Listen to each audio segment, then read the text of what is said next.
So they turn it off.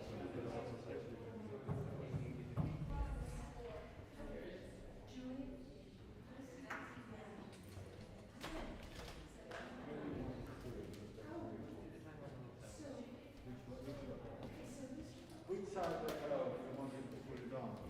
Which side? Preferably, if you're going to spend most of your time facing this, you can put it on this. Or How is that? Why would you do that? How is that?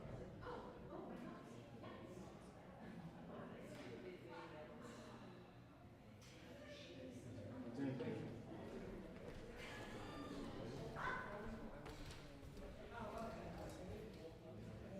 Okay. Good.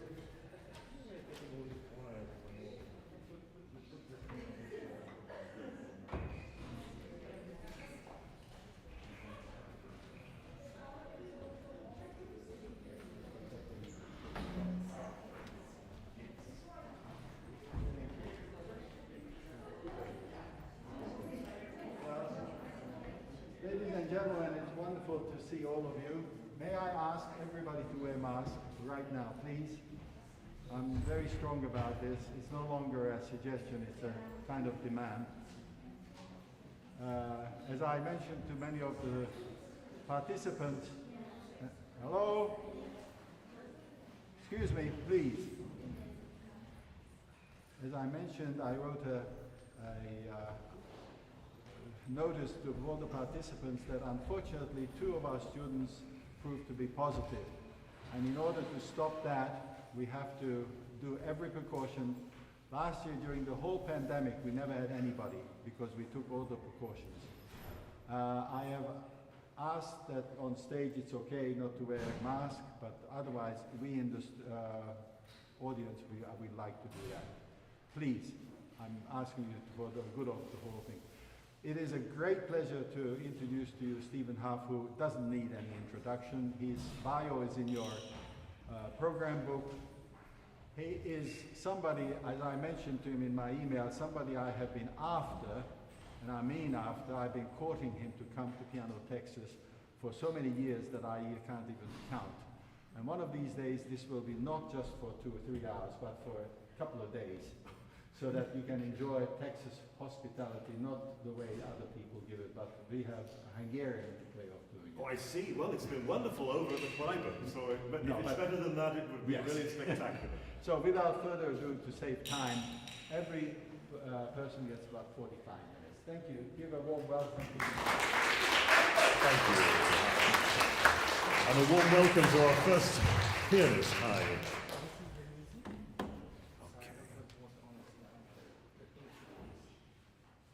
Oh, I thought it was 109 for a second. No. Great. Turn off my phone. I should probably turn on my clock so I can keep some sort of an eye on what's going on here.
You've got some fans here now, you see. So, that was really beautiful.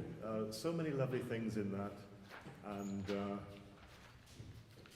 just let's have a work through at some point. I think for me, the overall mood, I don't mean so much towards the end, but earlier on, was a little bit agitated. What I want to do is to keep the flow. The tempo seemed to me to be very good, but I think it should feel like, you're in a gondola or something. You're not in the streets of Venice trying to do your shopping. You're lying back and it's a beautiful, you're on the canals. I just felt it was just a little bit sort of, even with the, just so that, I haven't played the piano for 3 weeks, by the way, because we haven't had any time. So I'm rather nervous about my first time with the so that it just feels, and also with these first 2 bars of the accompaniment, it's just the accompaniment. The singer comes in here. That's when that begins. So this doesn't need to be too expressive. This is just, it's only here.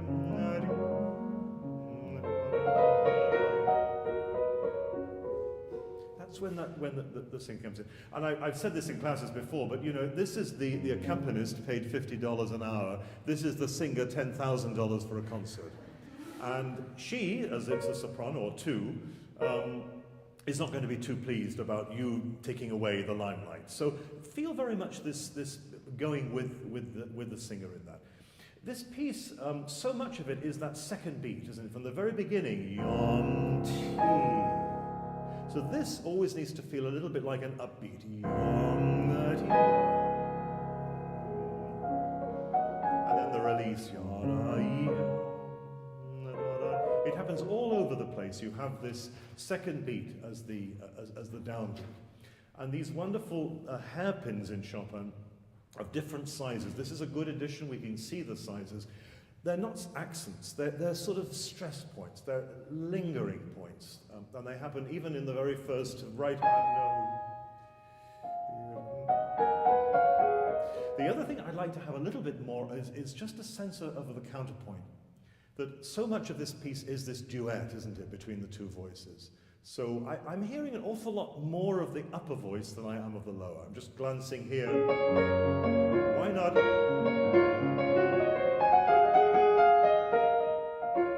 This beautiful alto line. Just and with these, let's feel that it's not just,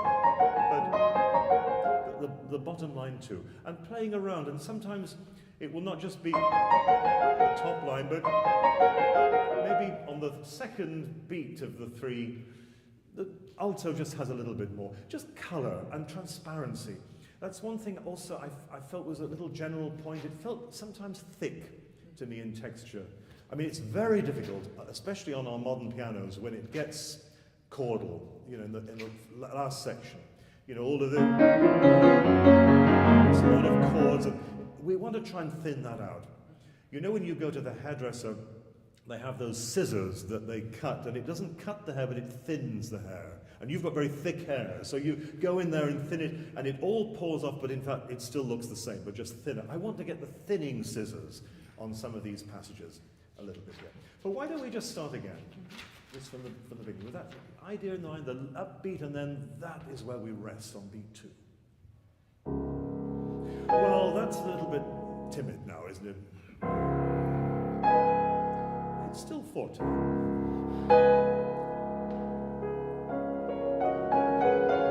Just let it go. Yeah, and do it more with sound. More the sound than rubato. This is part of the accompaniment still. This isn't really the singer hasn't come on stage quite yet. There's a lot of, and this is something that has applied to all the 30 people that we've heard. I've been thinking about this. Sometimes it's great to do nothing. You don't have to be expressive in every single note, because if you are, then nothing is expressive. If this is beautifully shaped and nuanced, but it's quite plain. When this comes in,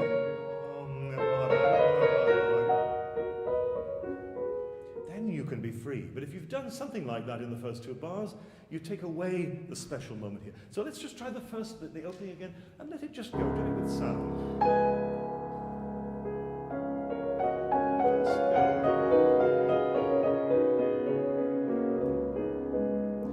have a little look at the pedaling. To, you know, we can use the pedal at many levels, from all the way on to all the way off. And between there, that's a little bit more. But so around this area, where the dampers, they're just resting on the strings, but the strings are still vibrating. We're between the two worlds. That is where here, see, it's just a little bit. I want you to play around, let's say there are 6 levels, I want you to play around levels 4, 3, 5, never 6 and never 1, in the middle, so that, again, it's the thinning scissors. I just want a bit more transparency in the opening. Just once more. Oh, a little bit more presence, though.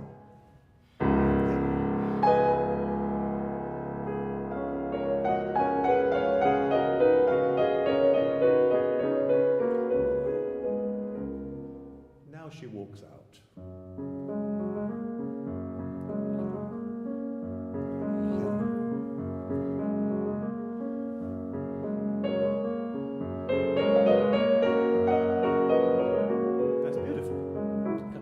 The first note needs to be enough, so this is not like an accent, but you hear where the note decays and you join it. And with this rhythm, I think a little, not I would, it's almost like a Polonaise rhythm. You know, you shorten the fast notes. Also with this. And you might want to hold the finger pedal onto the F sharp.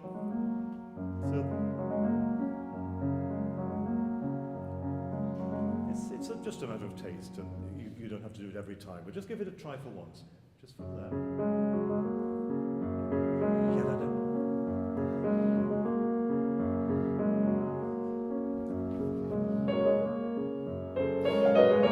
Can you find it even more vibrato somehow on that note? So you take a breath in beat 1, and just your whole body is letting out the air on that first note. Yeah, just better. Now you're running out of breath. And another one, T.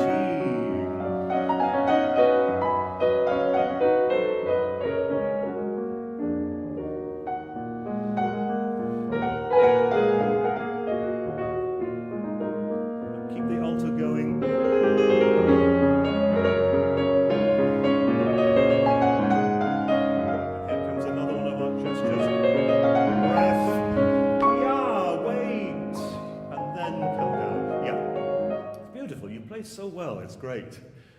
Yeah, so just a few things as we were going along to incorporate here. They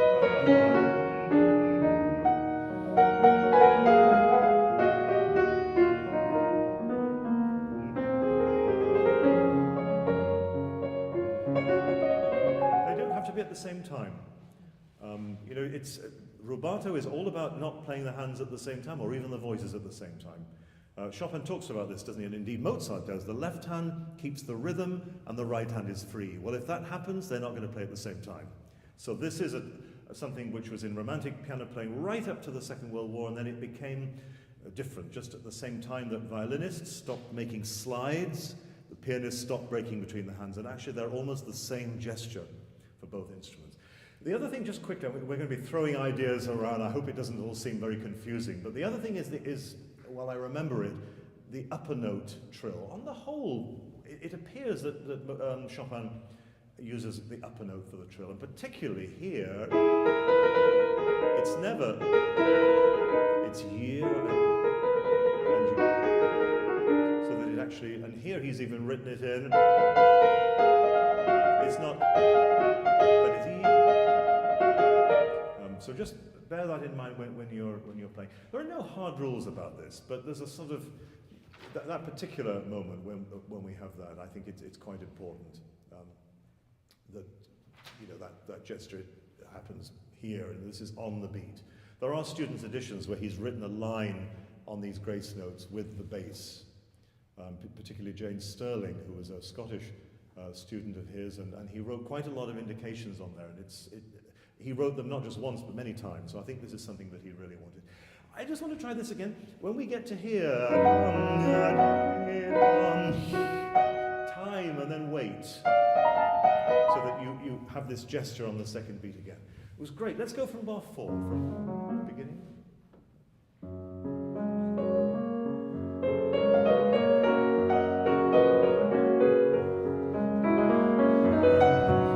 Yes, but don't give me an accent on the first. I don't want to hear, but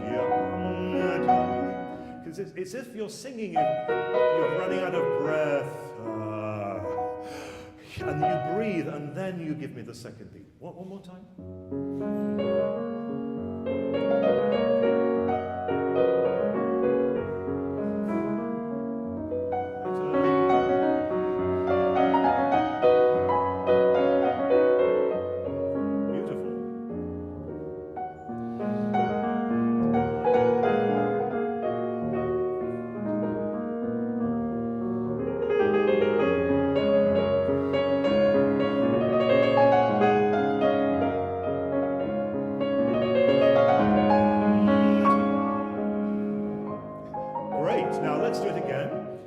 This is beautiful. How long can you wait on this? Go to the edge of what's possible. From here.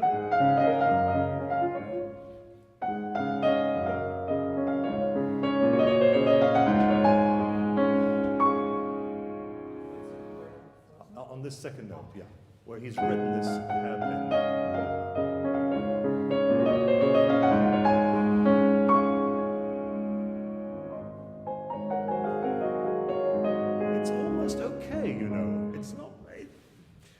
I think it's fine. I mean, we don't need to sound artificial, but I think can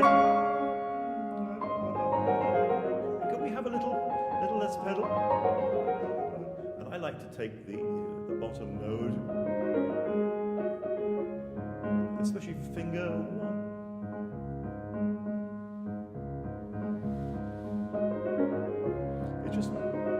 This is very awkward to do, and it just makes it a little bit more smooth. Okay, I can see that you're daring. You're happy to try these things. Let's just go once more. Just do it how you feel it this time. Crescendo.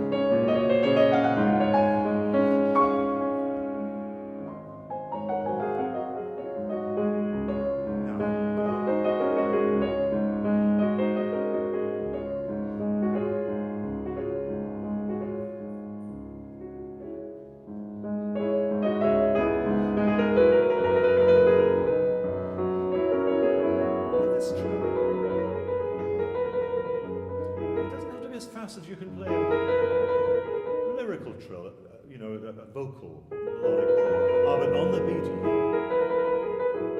Yeah. Okay, before we leave the bit before, I think what's happening here, we've done this, whatever that is, sorry, can't play now, but, and then this is just commenting. It's not really, we've done the gesture.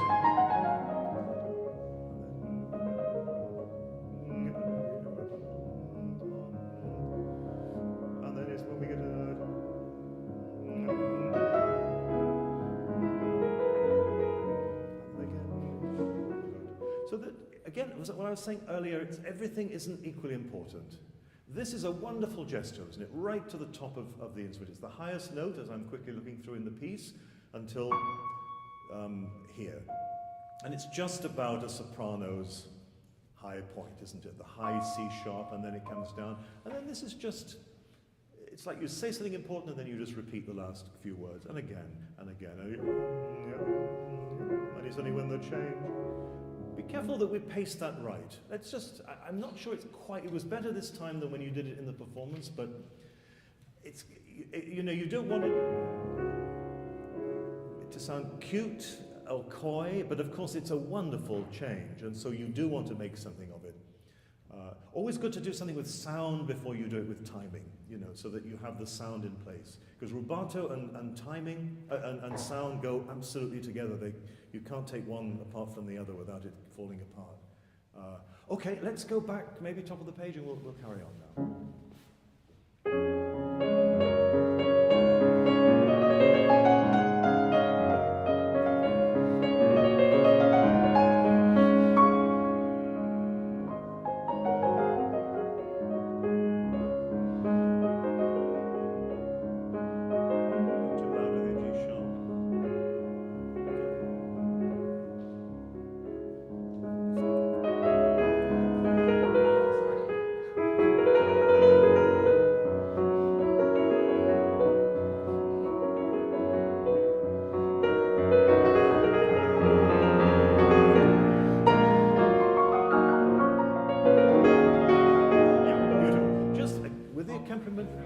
Yeah, don't worry about those. Yeah, for now. But we don't want too much. This is all very leggero. In fact, just generally, think of your elbow as very light.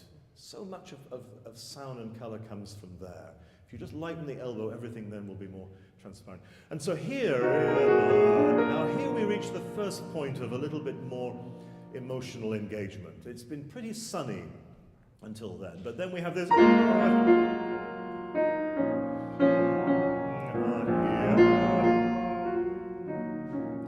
Can we find something more soulful? Where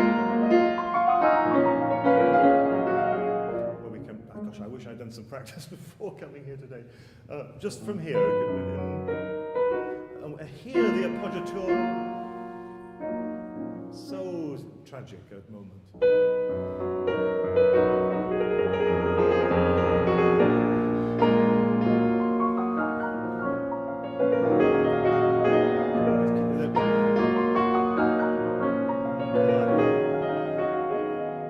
Not bad at all.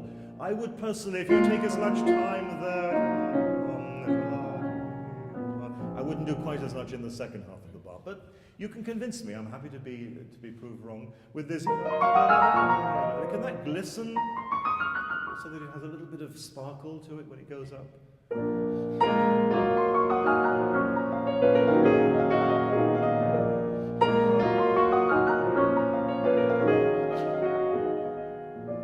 Commentary. Go. Keep going.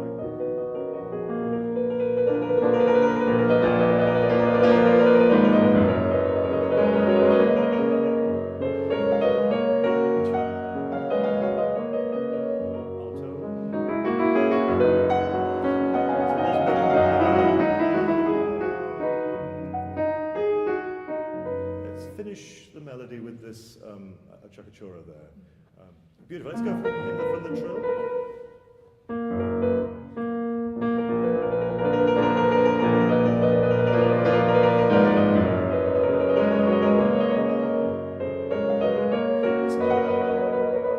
Doesn't seem. Can you just try the trill on its own? Not maybe just one hair slower.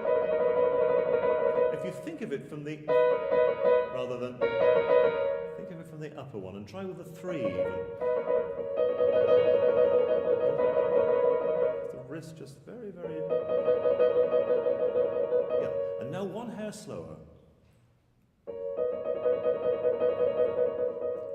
Are you thinking as if it is from the thumb down?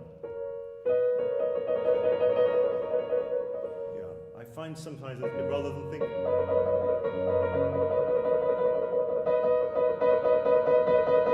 That's the impulse rather than the bottom. Yeah, that's good. Yeah, we'll keep that. And when you come to the end, consciously, ends of trills are often very difficult. Just relax the wrist at the end of the trill. Often it's like stopping a car. You know, some drivers are really great with the brake. They put it on and it glides to a stop. Others put the brake on and you feel a jolt every time you reach the traffic lights. We need to do the first. So almost just feel the wrist just lighten at the end of a trill, and not just double note trills, but all trills. Let's just try it again from the beginning of the trill.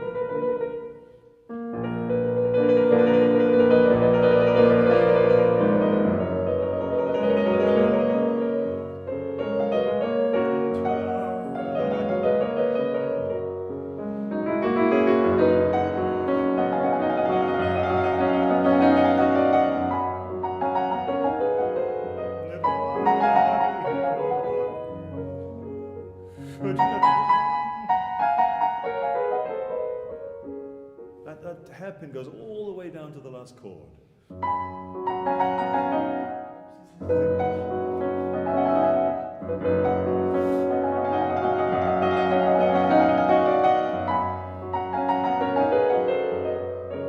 Great. Again, the second chord always. Breath.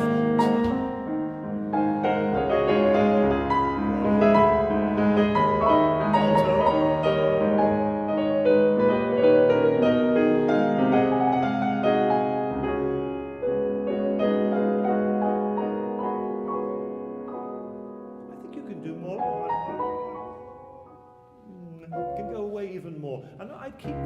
the C sharp, this. And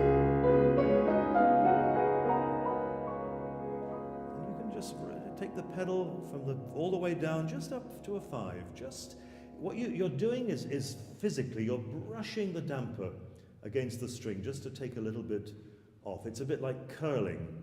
Not that I know much about it, but you know where they brush the ice and the ball? You're just brushing the strings just to take a little bit of you want it semi-skimmed, not the full fat. 2% rather than 3.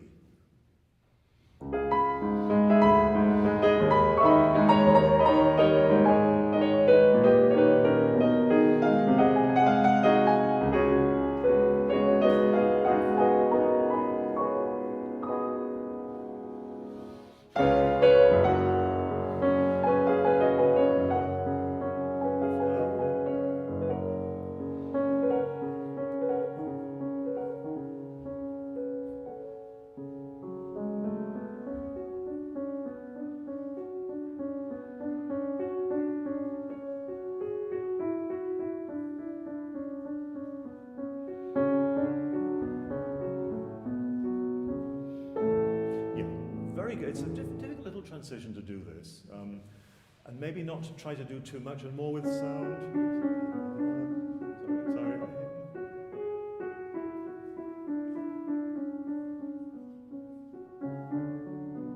It's where you hear, and then this. We have to find a different. This is just for this whole section is guiding everything. He adds that, and then the melody, of course, on the. But just very leggero. He writes sotto voce here. It's like whispering. You have to lean forward. You can't quite hear what the person's saying. It should be very whispered. So let's just try here. And even though he says poco più mosso, it doesn't have to be. It can be. It's like a recitative somehow. Just feel free, but not a lot of rubato. If that makes any sense.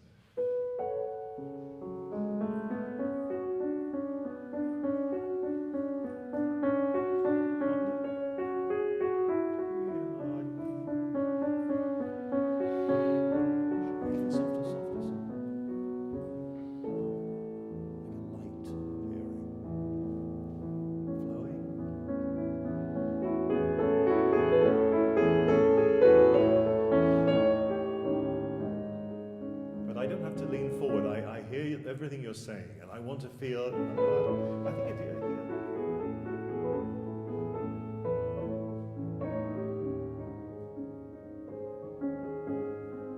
Secrets, it's like whispering. It's a wonderful moment. Luminous, like one of these lights on the wall.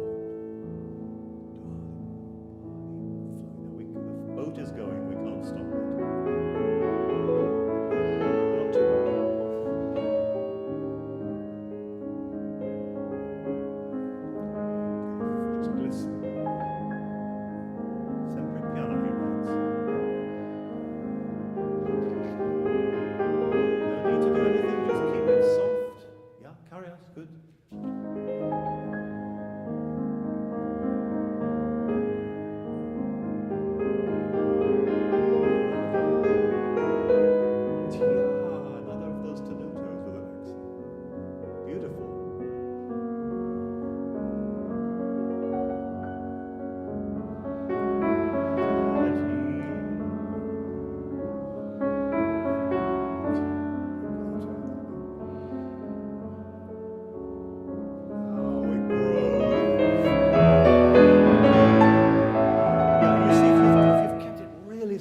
Until then. And then when you have this, then it can come full sun out of the sky at that point. So we want to keep this really, he actually writes, you see, because he knows that we're going to get louder. He writes sempre piano just there after that first arpeggio. But it's beautiful with these.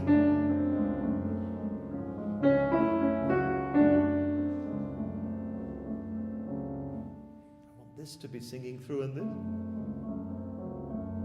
it's very much underneath the texture. Just one more time from somewhere at the top of the page. Yeah, well.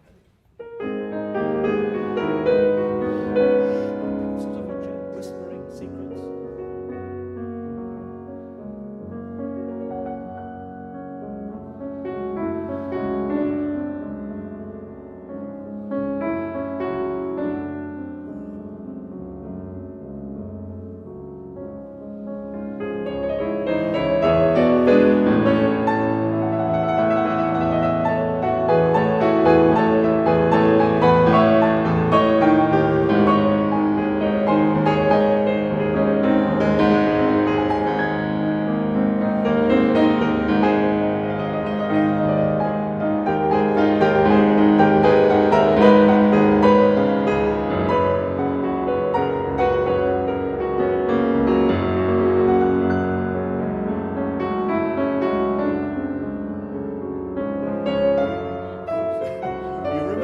This is obviously here again. We're back to this melody. You have the piano here.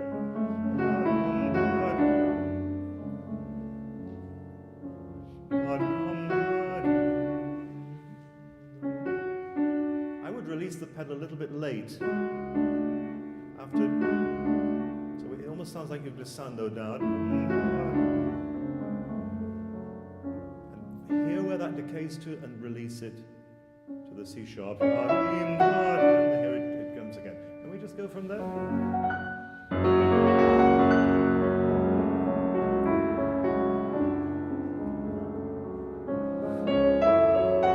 Always here, the whole section, you know, for a page, it's 4 pages. Changes notes, but it's every it's an ostinato all the way through, and in some ways, of course it's not the melody, but we need to hear that going all the time, even when we take a little bit of time. Yeah, so, somewhere here.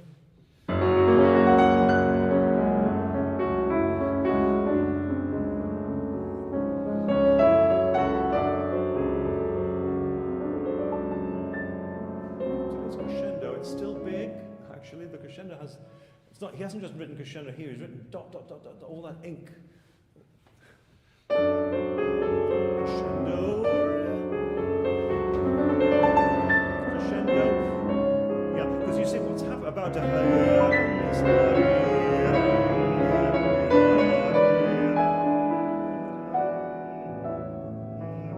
We're going to go into this rapturous moment. And so the crescendo is part of that because then it releases. If you release it all here, well, actually, you did it very beautifully, and I was kind of convinced when you were playing it. But let's, for now, just try it as it's written with this crescendo.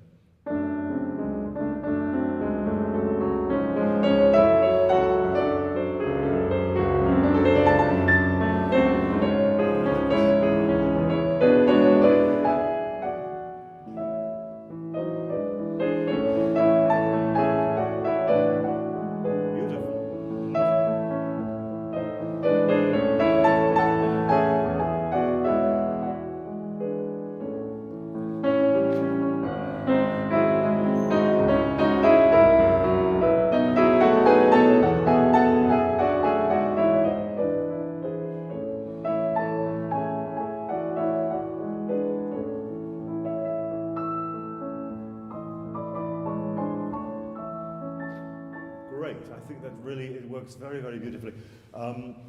Little bit more of the inner voice of the third. So we really feel that they're both singing. I wasn't 100% convinced by the thumb melody here as much as you do, because I suddenly felt like the other singer had got laryngitis and stopped singing for a bit. So if you do bring out different voices, we need them all, it has to be counterpoint, we need them all to be singing, even if one's singing more than the other. Can we go one more time into this primosso?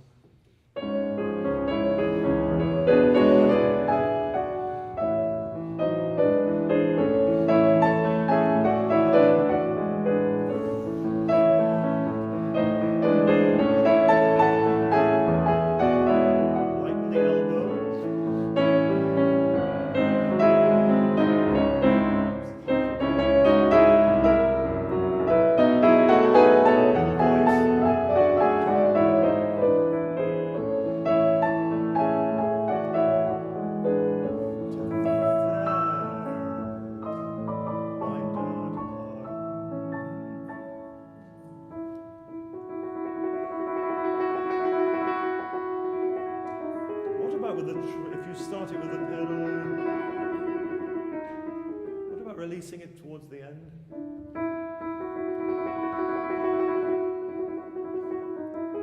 Yeah, the end. Yeah. Yeah, but I think just to give it a shimmer at the end. And this moment is almost sort of like things stand still, don't they? It's just suspended in time. So that the top line is with singing, and this has a sort of it's slower treading.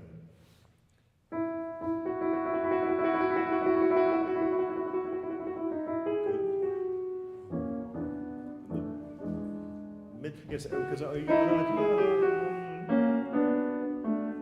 this is the voice that's interesting. It's the middle of the four. We'll hear this. We don't want to hear the top, but it's the thumbs throughout this whole, just from there.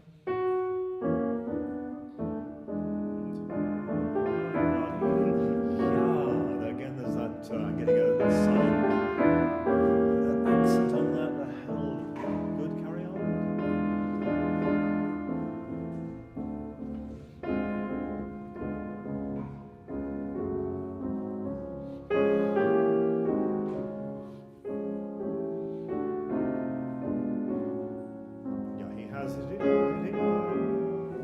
You do, and again,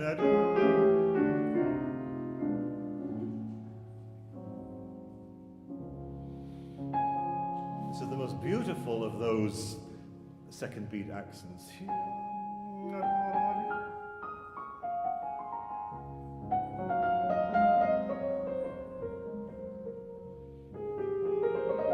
with the pedal, I would release it and play with it in those middle areas. I think we've got about 2 minutes, unless I'm going to get into trouble. Just once more from there with the come out again and come down. 3, 1, 2, 3.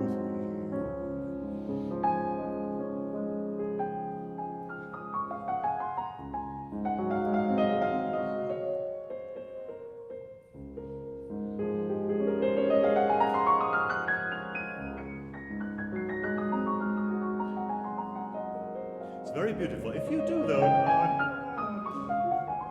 this time there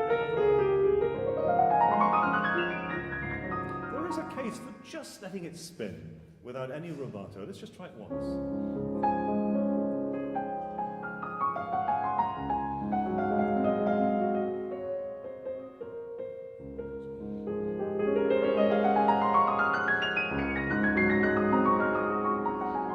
I like that, really. I think, again, sometimes you don't have to do anything. You just have to play it, and it can be beautiful. We are going to have to stop, though, but so nice to work with you. Really enjoyed it. Thank you. Thanks. See you around. Bye.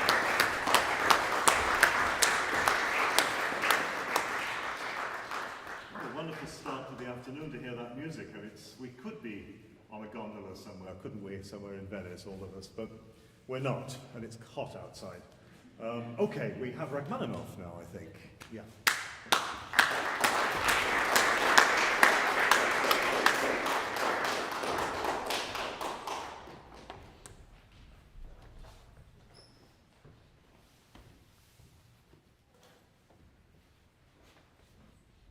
Gather that it's just the first movement. Yeah. Great.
Thank you very much.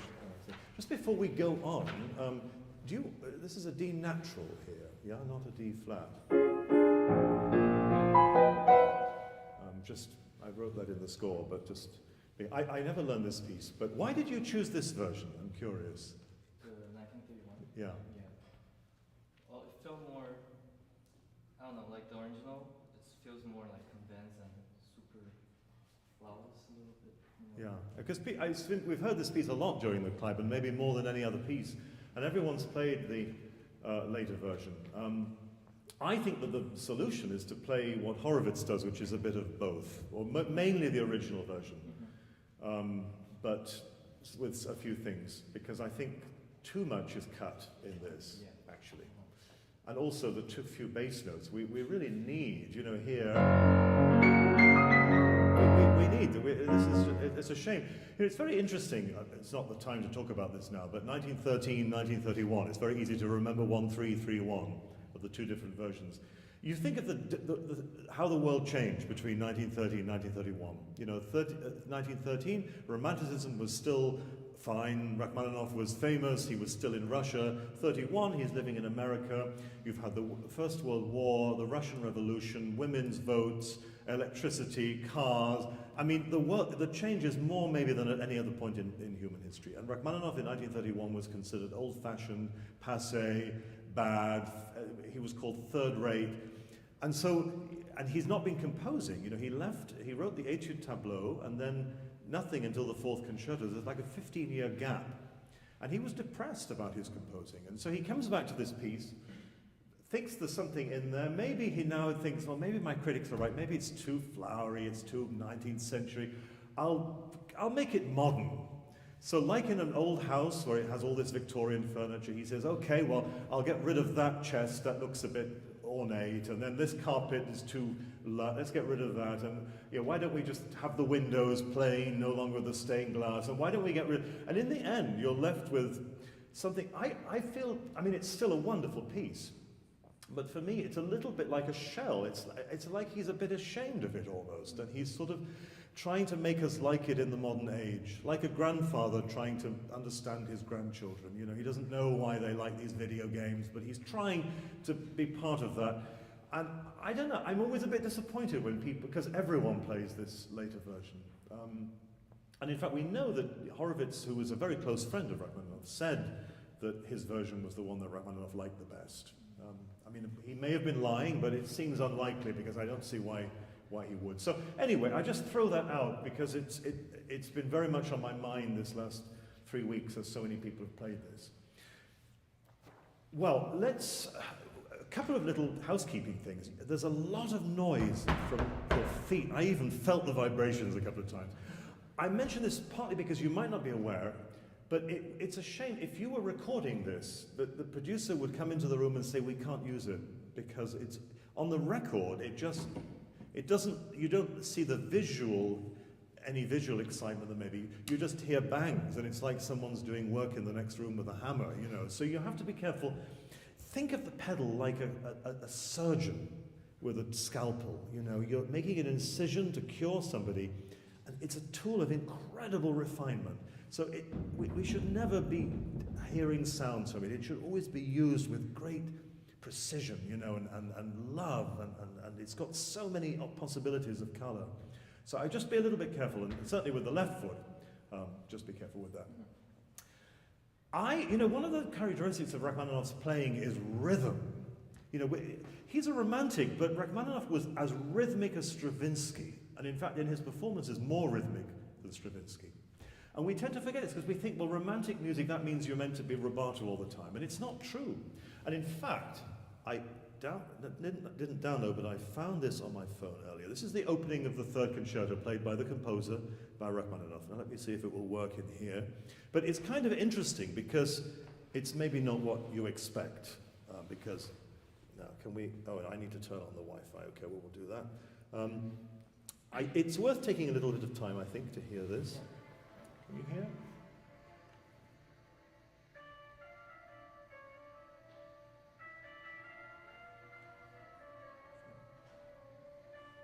Fast?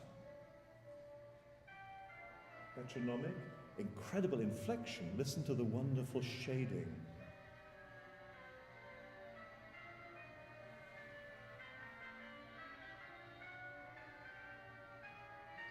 And then here, of course, 4. 1, 2, 3, 4, and so on. It's an amazing recording. Actually, he was quite old when he made that record, older than when he recorded the first. But the point being that he played very much in time. And what he did do, and if we had time to listen to the second subject, then he takes a lot of time. So what he does is the first subject, metronome. Second subject, so much freedom that we would be laughing because we'd be embarrassed. It would seem old-fashioned. And this is his style. And the problem today is that we do rubato all the time, not quite as much as he did in the second subject, but it's always free. And to me, this piece, it's incredibly rhythmical. This is the Rite of Spring, this Rachmaninoff Second Sonata, for me in some ways. Now, let's just experiment. I'd like you to just play from the beginning with absolutely no rubato at all. You can do a little rit where he marks it, but let's just see what it sounds like.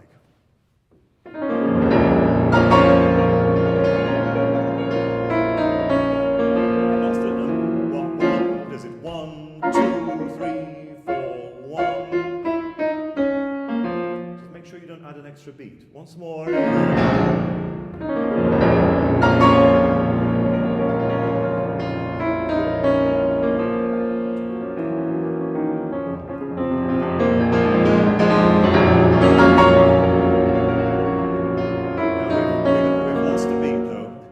It's actually very difficult to do, isn't it, when you're used to taking a lot of time. Now, I'm not suggesting eventually, well, I think it actually sounds quite good, but we, you know, I mean, we never, the metronomes are great for the practice room, but we don't want to use them on the stage. But I think that's closer. And with something like,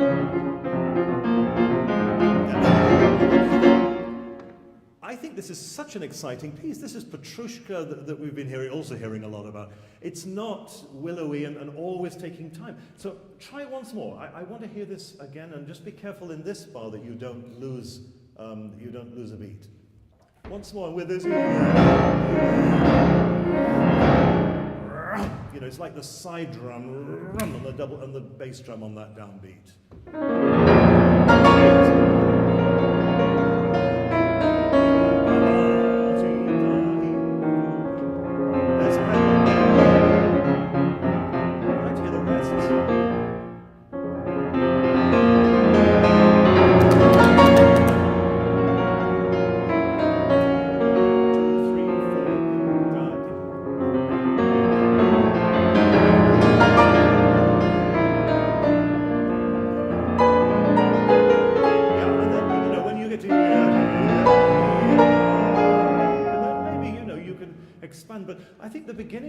Thrilling.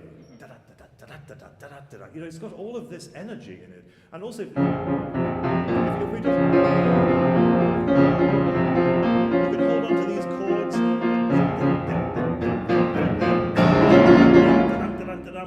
It's almost vehement, you know.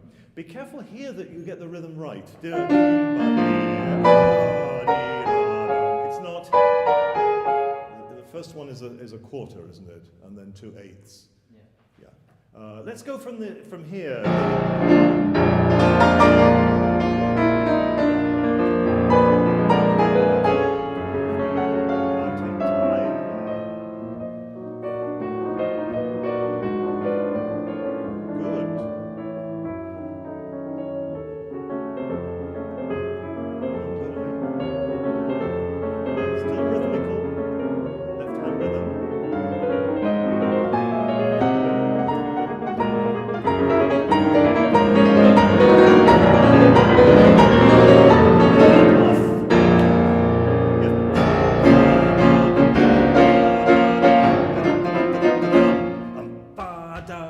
That rhythm is very specific.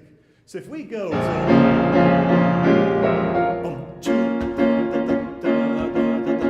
it's John Williams. It's, you know, Jurassic Park.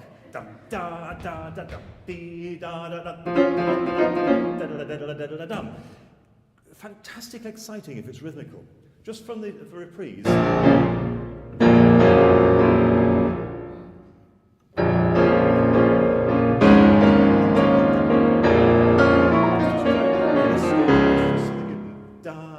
da da. It's the I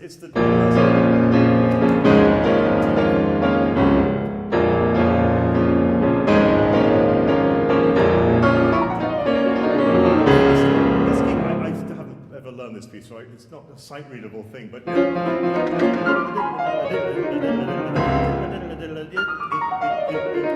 have to be any faster. Once more.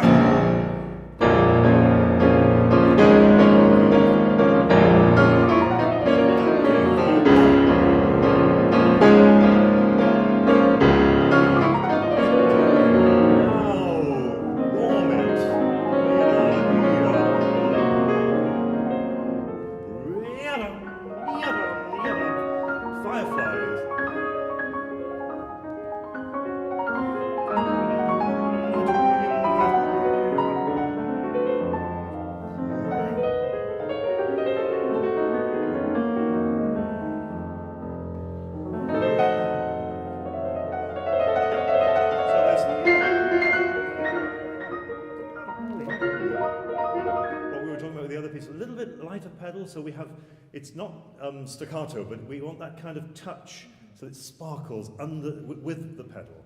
Just once, yeah, great.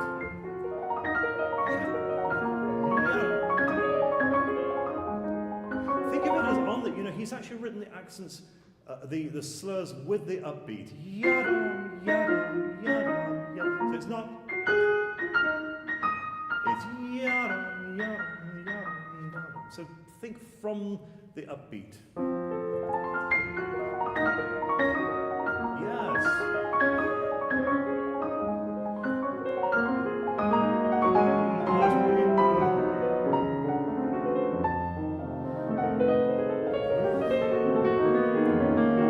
Cantabile.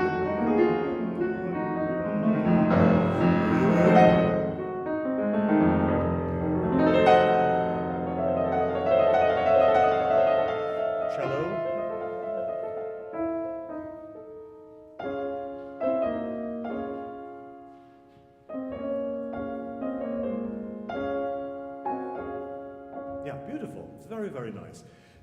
In Rachmaninoff, these dashes over notes, they're rubato signs. They mean hold on to that note. I mean, literally tenuto, to hold. It's not an accent, but a hold. Hold.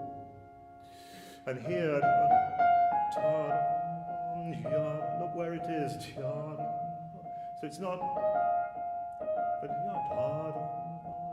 it's like you're lingering on that little upbeat. It's a little expressive. Maybe there's a little slide if you were playing it on a viola or something. But this mezzo forte.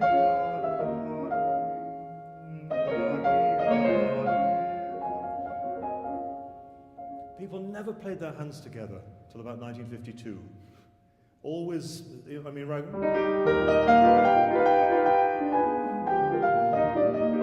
Very many arpeggios. We don't have to do as many, but with I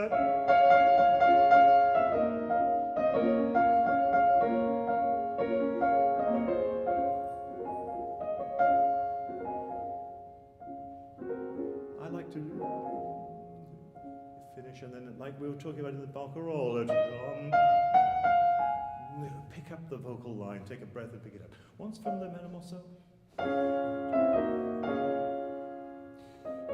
Roll them together.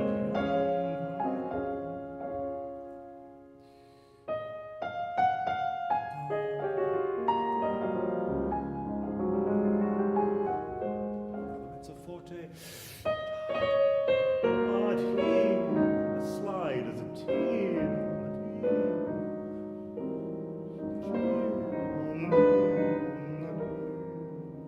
As if you're, imagine you're sliding down.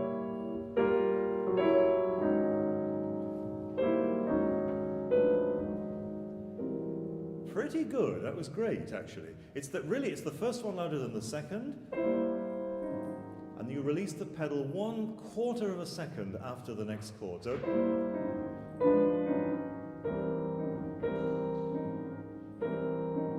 and if you also play the right before the left, you create this almost like sounding like a glissando.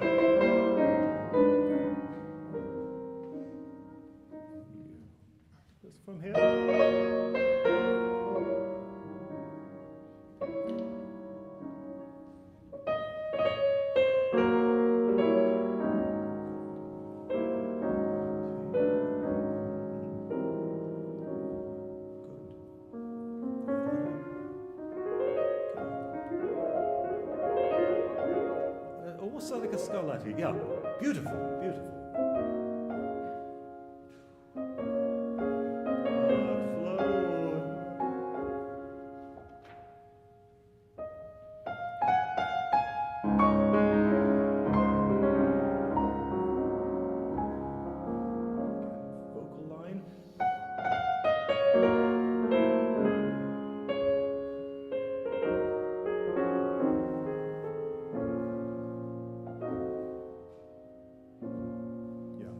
He has the 2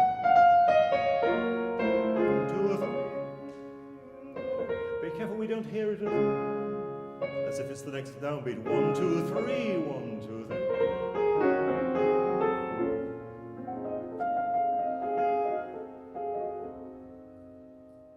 Again, the same principle of this, but you're doing it very well. Let's go from the top of the page.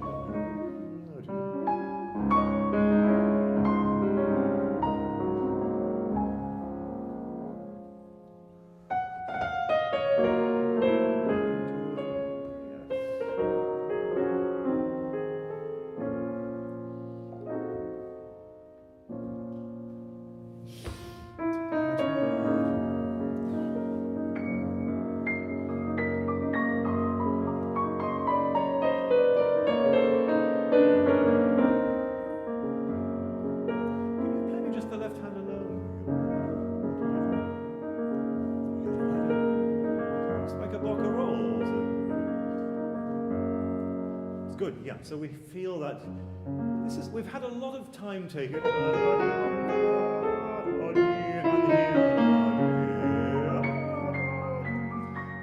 can just go.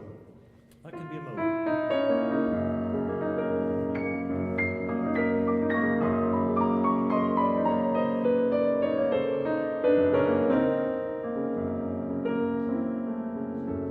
Great. Just be careful this B flat doesn't sound like the melody. Because it's up there. What would I do? I would kind of miss it out. Have you ever tried just not playing it? Don't tell your teacher I said that, but just.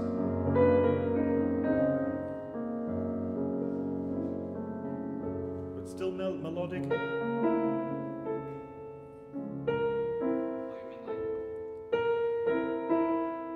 So that it doesn't disappear into the texture. But yeah, try just, I mean, unless you can play it 4 Ps, but it's risky because it depends on how the piano plays. But I don't see, well, you could even just tie it to the right, or play it with the right even, or something. I just don't want to hear, because the melody is, make sure that the E flat comes through.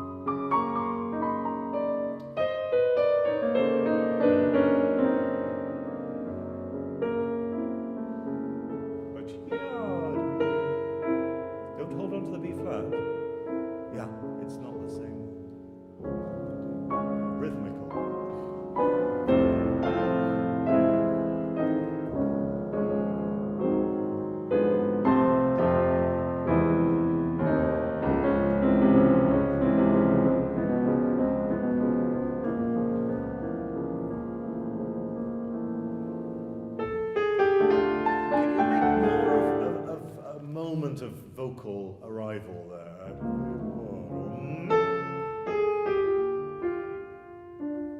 So that comes in, it's really a wonderful singer. Have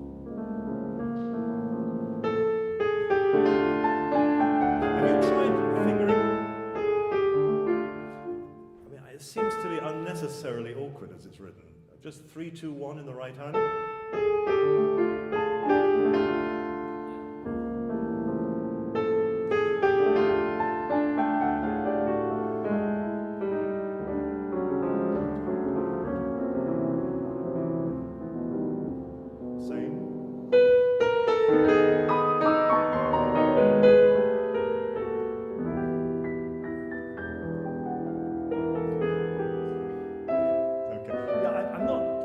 This is all sounding terrific. Now, this isn't quite working for me, these. I think it could be more in time.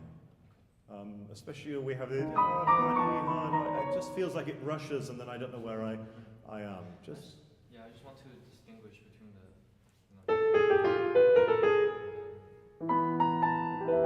yeah. just give them like different characters. But Yeah, no, that's good. sometimes then I mess up the general pulse. And Yeah, I think it, as long as we have the, yeah, this should all be very subservient to that, and so that it comes in again. I agree, and this one maybe a little bit more.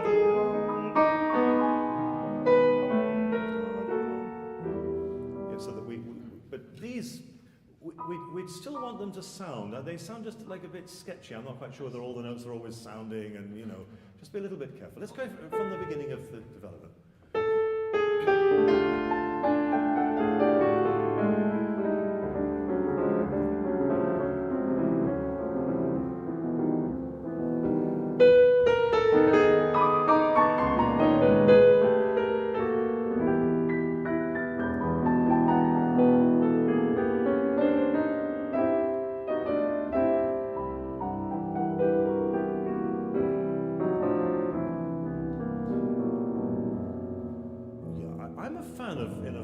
But I'm not sure about that one, just personally, especially if it goes down to the E, because it seems to me that there's a very particular melody, and if you go,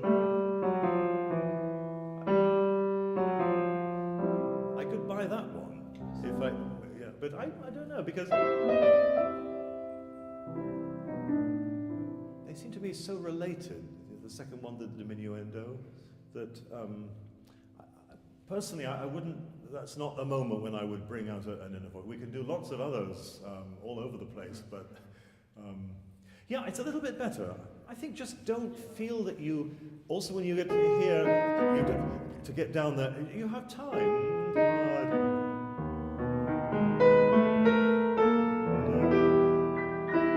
Whatever the notes are here too, there's time. Don't feel in any sort of rush. Should we try from the second one?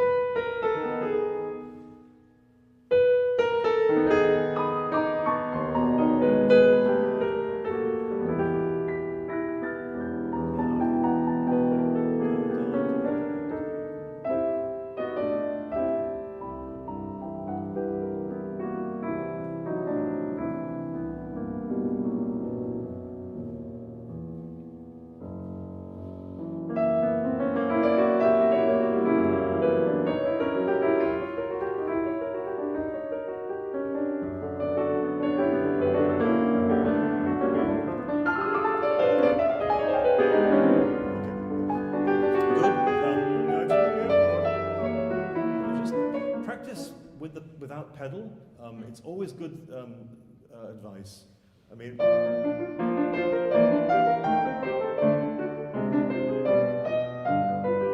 just to make sure that you've got a good fingering, that you can actually, I mean, not always staccato, but and you can really practice the different voices and make sure that everything in something like this is singing. So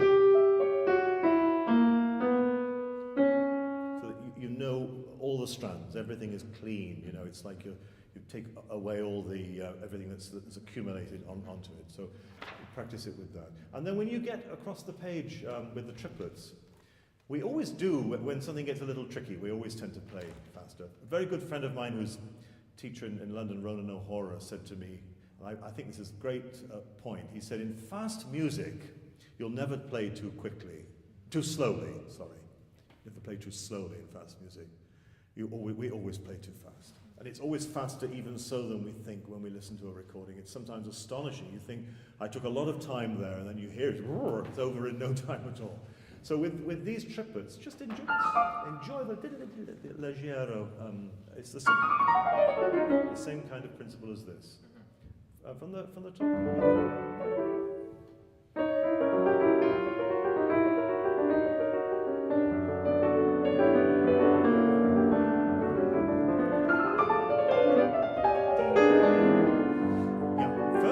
Great, but second bar.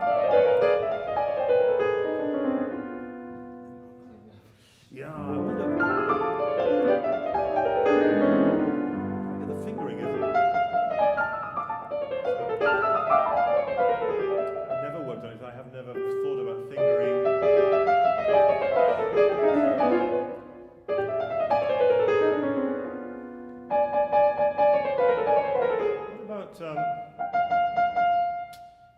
do you get into it though? I was thinking 5-3.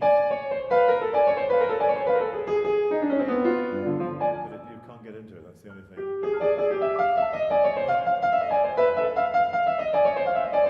4-3-2.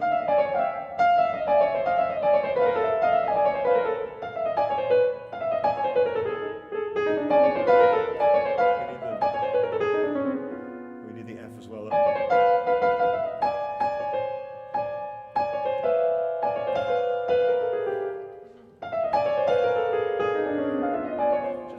Try 5-3, 2-1, yeah, 5-3 again, same again.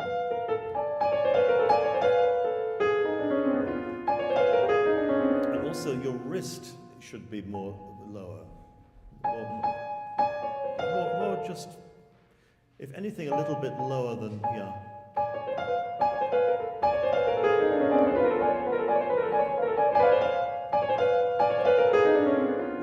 Be careful with a high wrist when you want articulation. I mean, there's a very interesting little test we can all do here. If you hold your wrist like this and try and clench your fingers together, you can all try. You want to try this? Okay, wrist high, clench the fingers. Wrist low, clench the fingers. See how much more control you have, even just doing a simple motion like that. And it's true with articulation. If your wrist is like this, you just don't have the same focus. So here. I'm not saying that's the best fingering.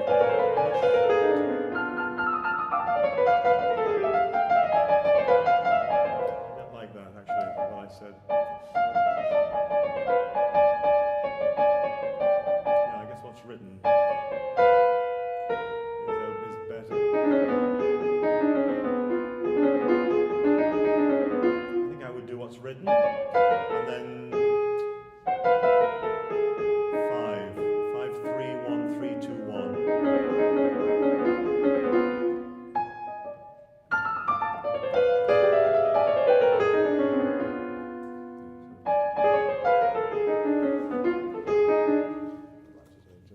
So that's good, and then I think, so that's actually Rachmaninoff's fingering.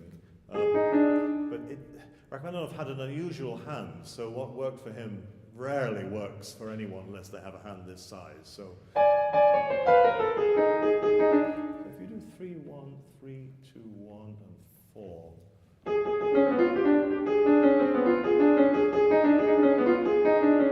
might be better. So really sort out a good finger. Fingering, I can't say enough, really. For me, how, you know, when you start to study a piece, or when you continue studying a piece, the fingering and what you choose, it's everything. I mean, it's just everything, because there are certain fingers that have to play certain notes. Now, you can decide at the concert, on the stage of Carnegie Hall, which ones you're going to use, or you can decide a few months earlier when you're leisurely at home practicing. Because we only have 5 in each hand, and it's got to be one of the 5. So why don't we choose the best and then write it in and just say this works? You can change it. It doesn't mean that you've written it in gold ink. It can be erased, but it's part of studying a piece, is just finding that perfect fingering for your hand and for your what works well for you. So that, and it also helps your memory as well, because if you're working with motor memory, you know, nobody really knows how the memory works. It's a great mystery in the human brain. But one thing is this repetition of doing the same things. It's how we learn language. It's how, you know, we just hear things over and over again, and they become part of us. It's how we learn how to get back to my hotel downtown. Well, actually, I'm not sure I will remember, because I've done it many times. And fingering is part of that. Yeah, we learn the music, of course, but also if the hand is just used to doing certain patterns.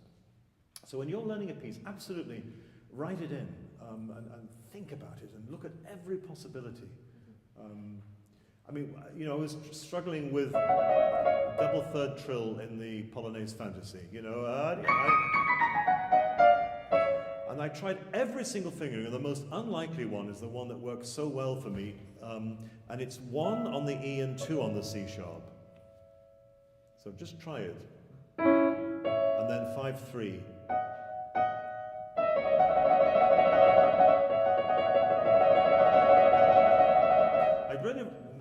if you've got the Polonaise Fantasy to hand, write it in, because it's just, it works so well, and because it gives you the strong upper note on the trill.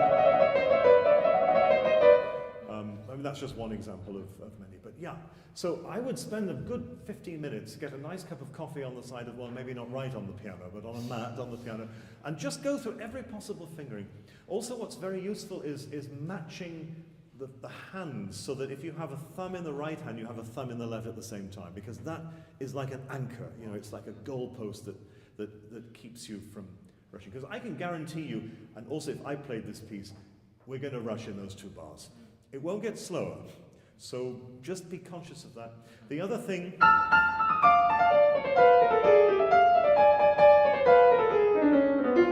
rhythm, stopping on the first note, second note, third note, that's the first, third. Spend 10 minutes with that on anything that's like this, fast and slow. It doesn't work so much in this, but if you have 16th notes in a passage, do half fast, half slow, half fast, half slow, and that's another very useful way of practicing this. There are many, many different ways for that. Right, so we've got about 3 minutes, I think, here. What shall we do in the 3 minutes? Shall we carry on a little bit and go through the bells? Yeah, we'll forget about this for now. Do you want to pick it up somewhere here, maybe?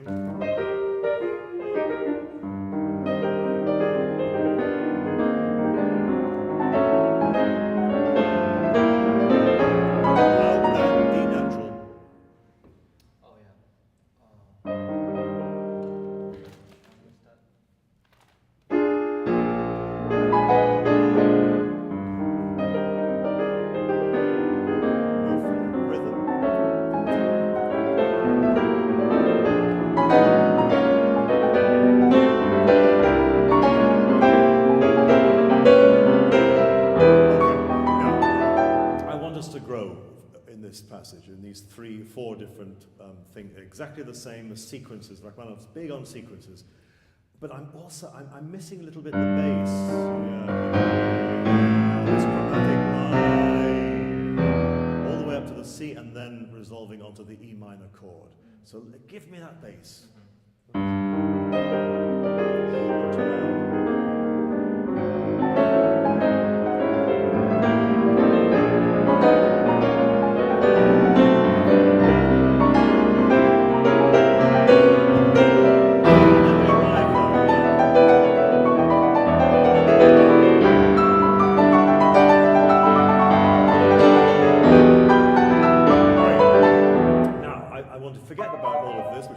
I want to hear more left hand. I want to hear. Can you just play that alone, that left hand? Fantastic.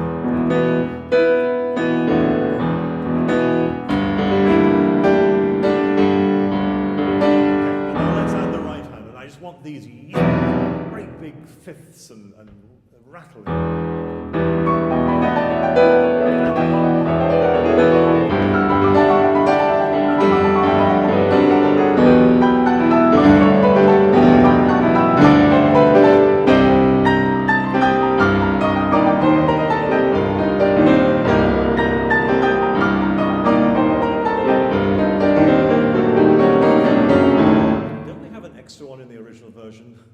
So fantastic. I'm sure we do.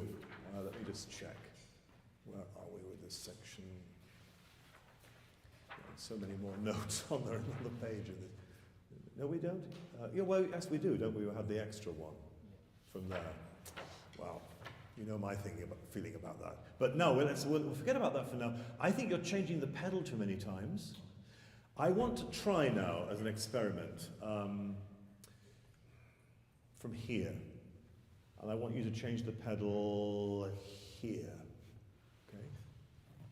Keep it. Just as an experiment.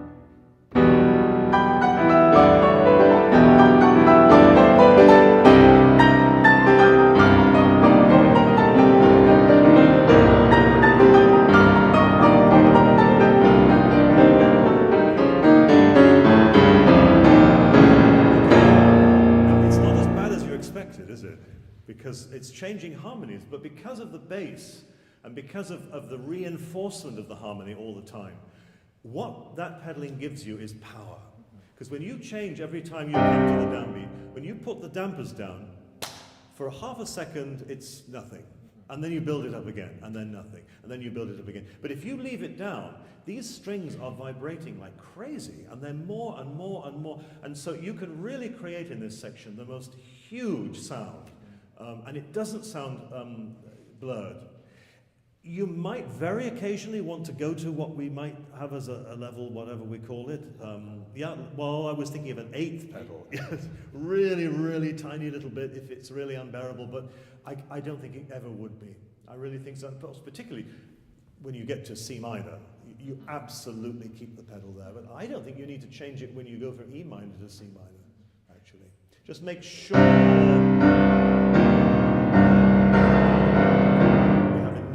those big bass notes. So I'm looking at, I think 3:30 was when we had to finish, as far as 45 minutes. That's right, isn't it? Yeah. So, yeah, I mean, just, even here, just rhythmical. Because what's interesting here is the change of between the two bars, isn't it? You have a 6, and then you have an 8. And at the moment, I mean, it's a little bit half of one and half of the other. And I'd love to hear yum da da da ba da da dee da da dum bum da da dee. So it's such an unusual. I've never seen it anywhere else, that harmony, and that rhythm rather. So let's keep that and make sure we rhythm. And also the same things that we've spoken about here. And with these chords, you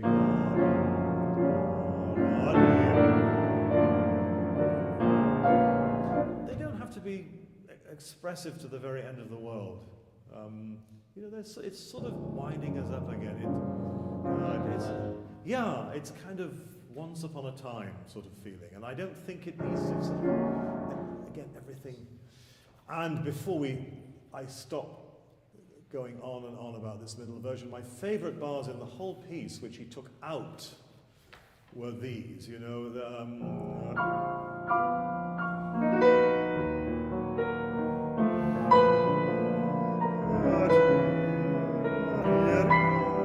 all this wonderful, whatever the notes are.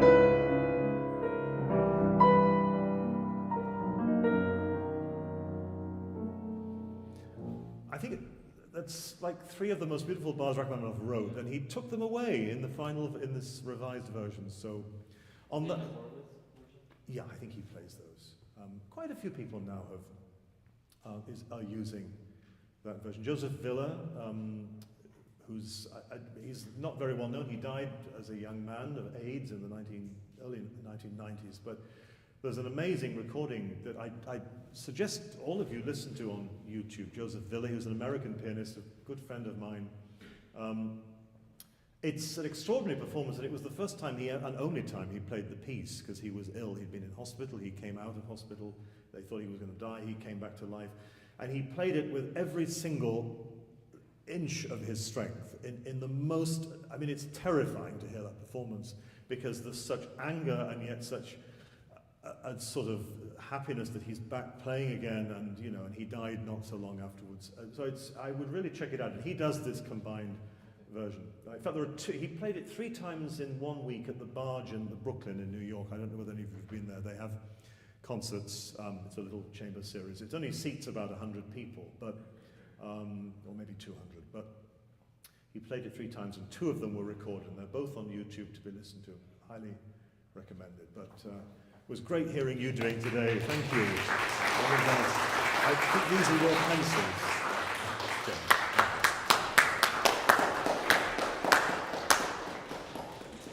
Right, so we move back to Chopin, and singing is here. She is.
terrific. Just actually the end.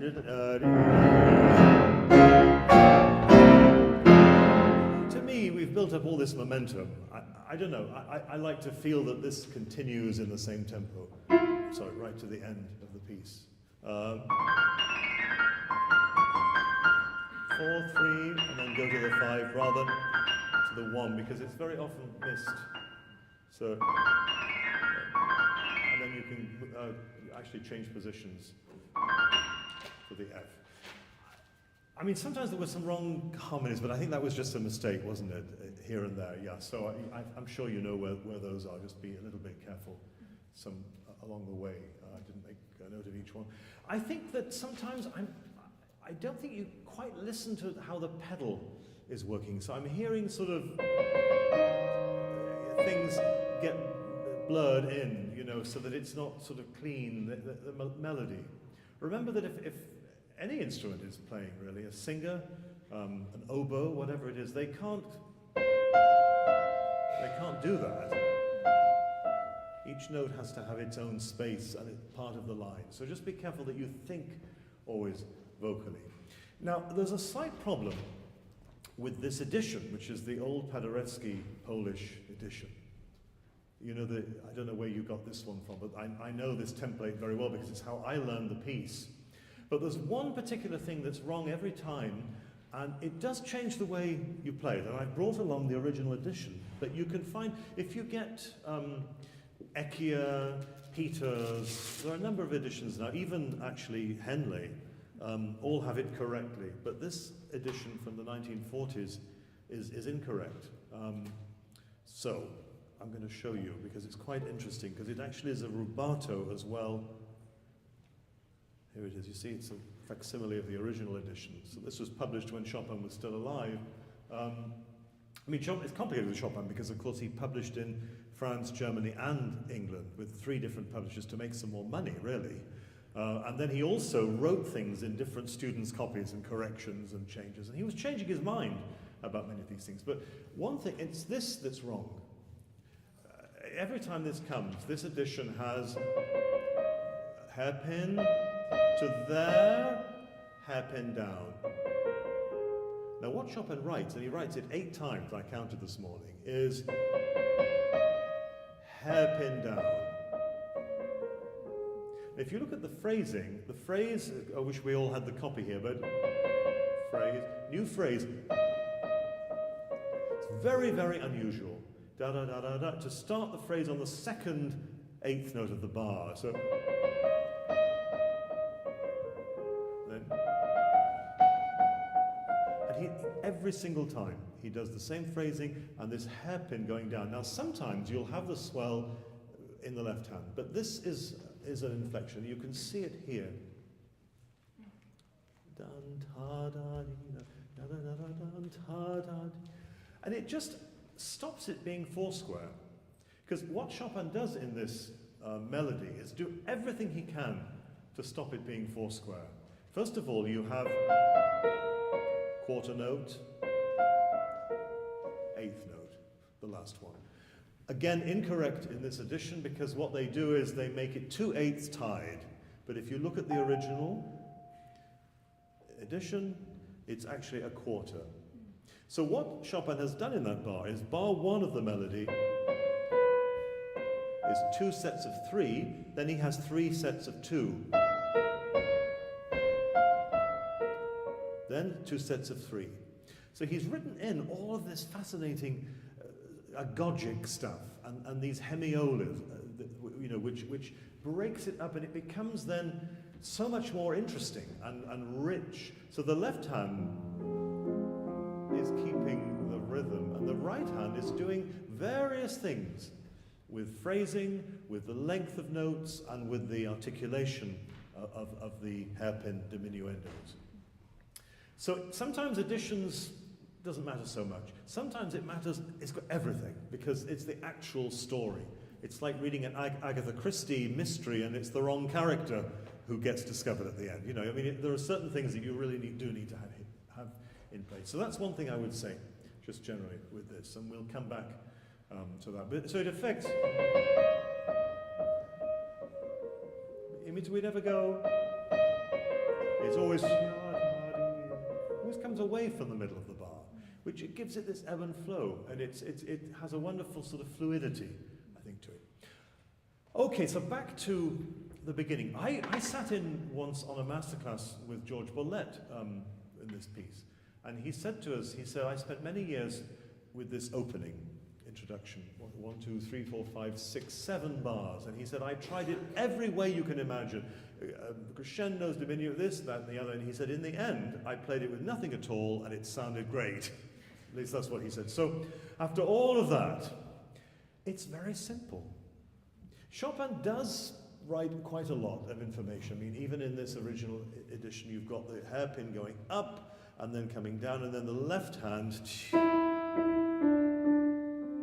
has this beginning loud and going soft hairpin. So obviously he also realized that we don't want it to sound... No, I mean, it wants something. But what perhaps it doesn't want is a sort of...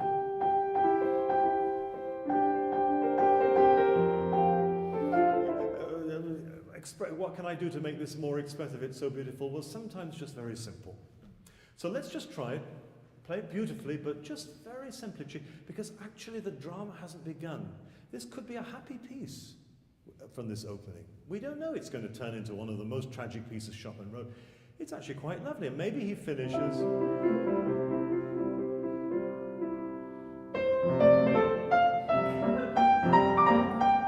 I don't know, he could do anything after that introduction. But of course we know it's going to be heavy tragedy. But at the beginning you don't know that. So you're an actor on the stage, you don't know you're going to get killed in the next scene. So you're not looking behind your shoulder, you're just, it's very fresh and very, so just play it as if you have no idea what's coming next. Oh.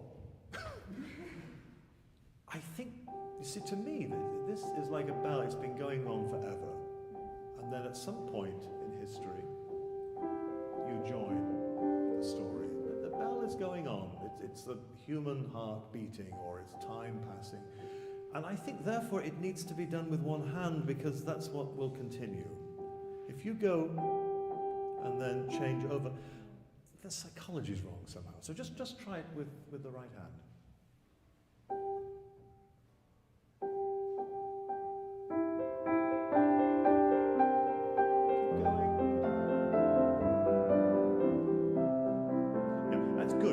Be careful. You don't stop before the left hand. Again, what's going on?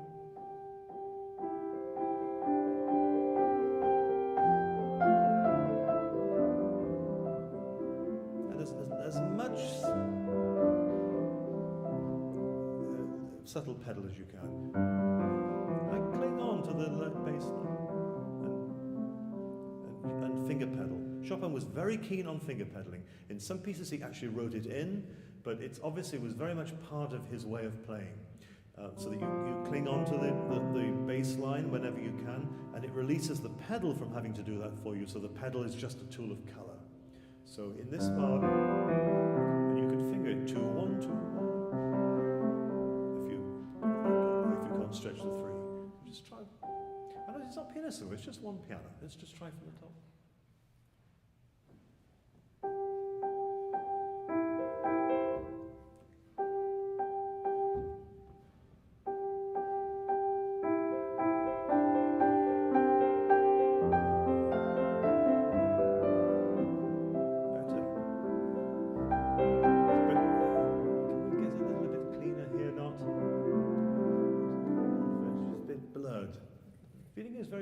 Left hand has come away as he's written. He's just written one long hairpin over those 5 notes. But it's beautiful. Let's try it again.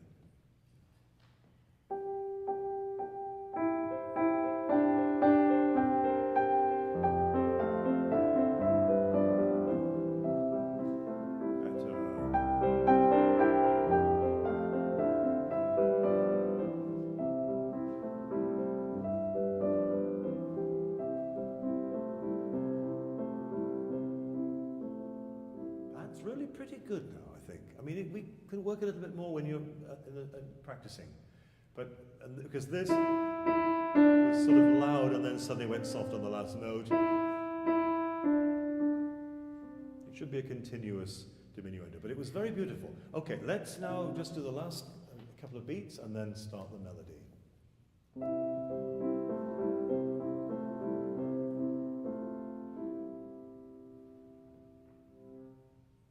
Be careful releasing the pedal. It's never good to release the pedal slowly, because you'll get a kind of sound as the dampers, because they come down on some strings more than others, because some are vibrating more than others. So even if you're playing very softly, the actual pedal should release on the quick side so that you get a real release. Yeah. Okay, you can just go from the melody now.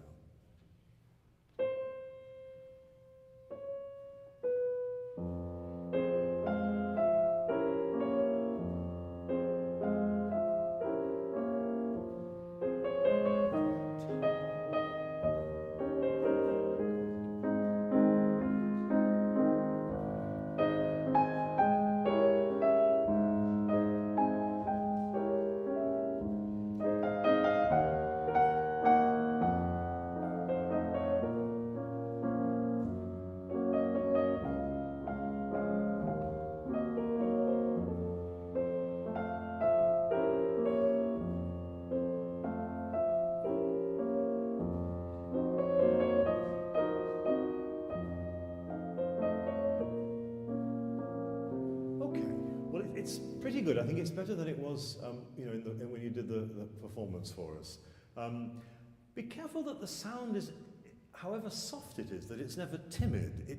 It should always sing, even if you're playing softly. It should never sound like the keys aren't quite going to the bottom or the hammers aren't quite touching the strings. You know?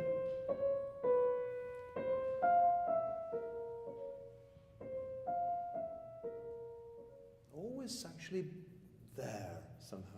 And also the left hand. I would practice the left hand alone. You know, my teacher that I first studied this piece with, he made me play the left hand from memory of this piece and wouldn't let me stop until it was, until the left hand actually was a piece in itself. You didn't need the melody. To make it sound beautiful without the melody.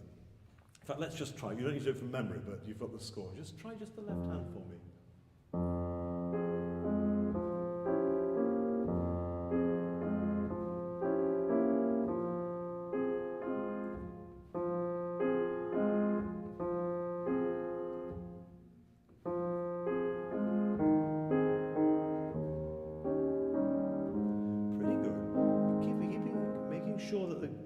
Stay close to the keys.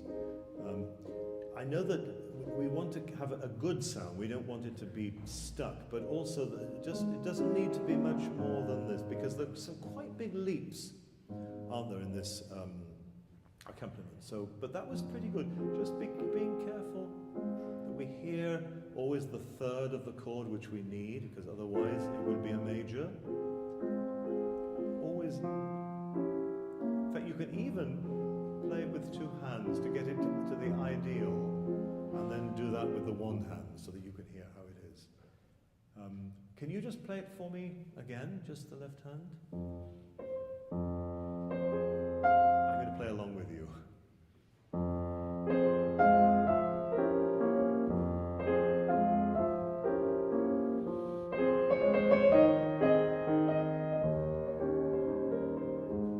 I'm exaggerating a little bit, but that's literally what he describes. The left hand keeps the pulse, and the right hand is free. Can you think of an example today when that's... Well, I was in a restaurant here in Fort Worth and I love Frank Sinatra. And that's exactly what Frank Sinatra does. You have the big band, Nelson Riddle. Don't know whether any of you know Nelson Riddle, one of the great arrangers of the middle of the 20th century, Ella Fitzgerald and all of those great singers. The band is going with a beat, and Frank Sinatra, whether it's New York, New York, or Fly Me to the Moon, it's all over the place, and you think, how on earth is he going to reach the next downbeat? But he always does.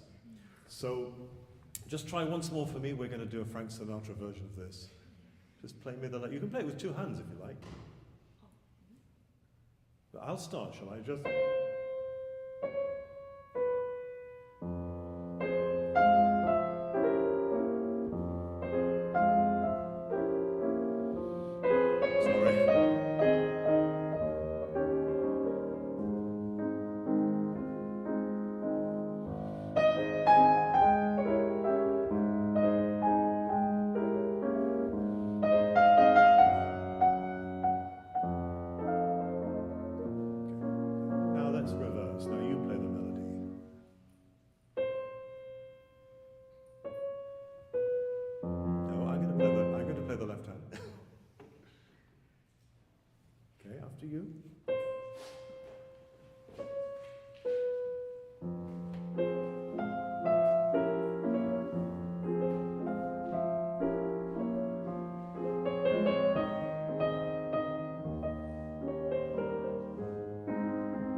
this is 1 in a bar. I certainly don't want to feel 1, 2, 3, 4. There's one other little bit of information that we have. It is in this edition, and it's a dot on each of these Fs. It's a lovely, subtle little touch. You think Chopin, what's he trying to say? Because, you know, a composer as a genius level of Chopin, he doesn't write anything in the score that is just for nothing. It always has a purpose. I think he's telling us it's got this pulse to it, you know. He wants you to feel that so that it doesn't feel somehow disconnected. So now play me what's written, and I'm going to add something. With both hands, yeah.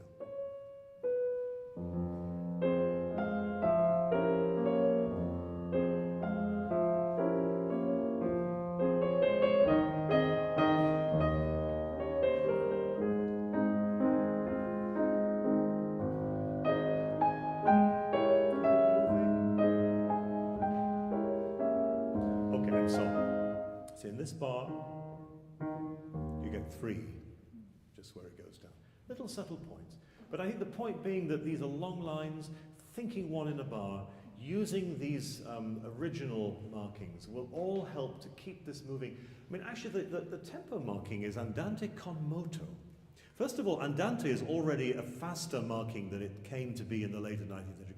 Andante is not a slow marking. Andante is walking. Andiamo, let's get going. You know, let's go and have lunch. And we walk there, we're hungry. You know, it's walking.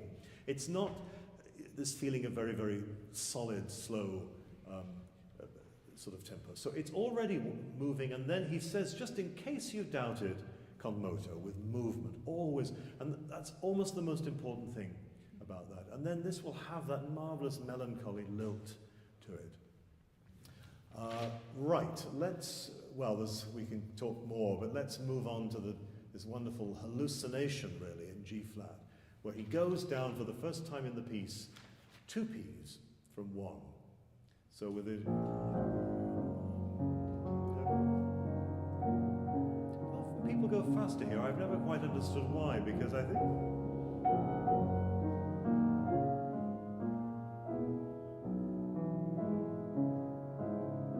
me it's sort of suspended, and then it comes out of the dream.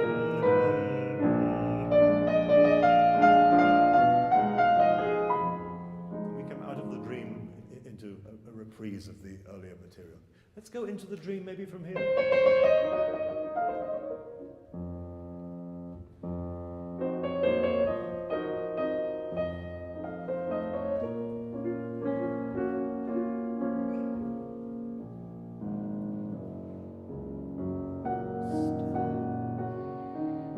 Don't try and sing.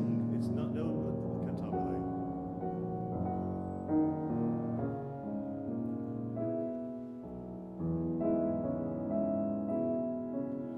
Now, no cantabile in the right hand, but maybe here.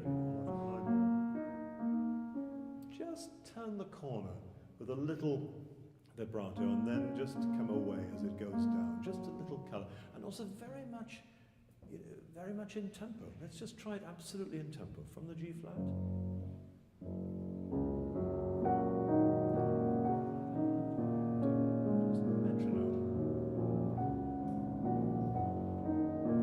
Sketchy sound to the bottom of the key. It shouldn't feel like it's not quite, but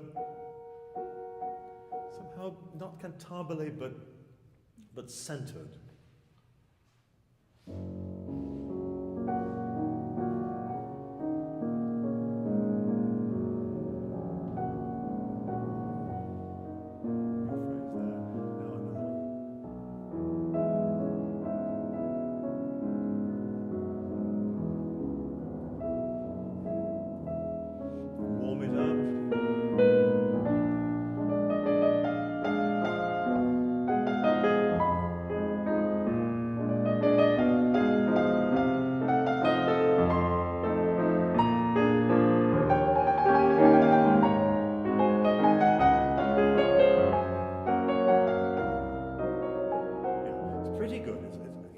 Another little thing about the phrasing, this is one phrase, one long phrase, and then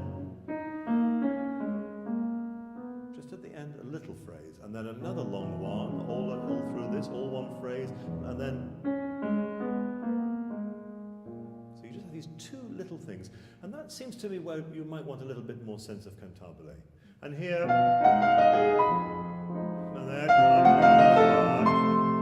and here, sing.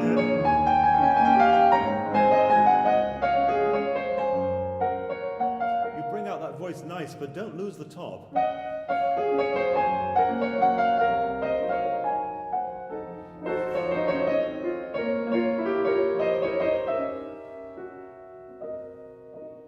And recitative.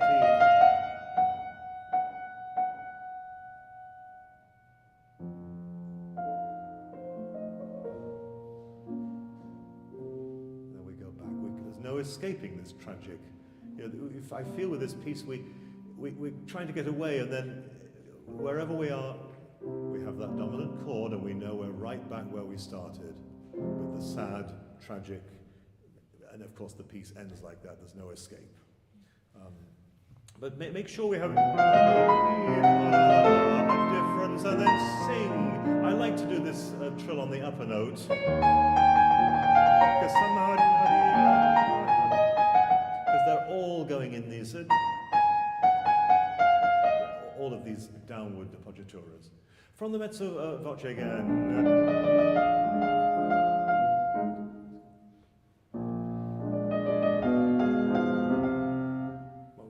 Too. No, don't worry.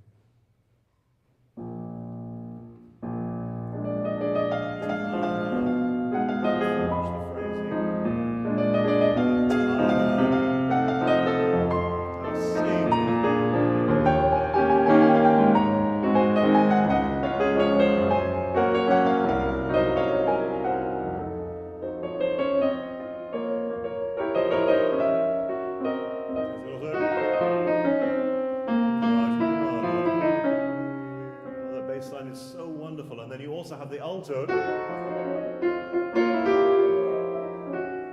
Have three amazing lines. Let's make sure we can hear them all.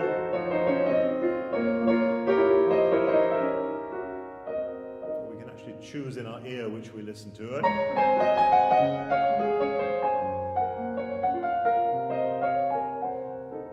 Both transparency, both lines clean. Once more. We can just go from here actually for now, because we're.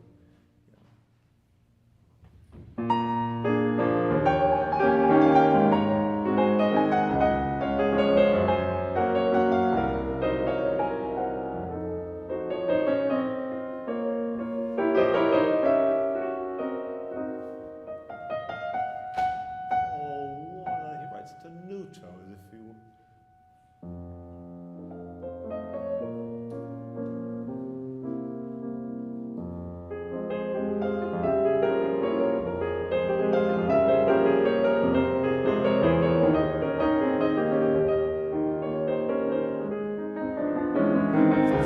You did those first three bars really very beautifully. Fantastic. There's no need, this is expansive. There's no need to feel it has to rush at this point. I think here, I think the other voices, this is coming to the end. These other voices are coming in though.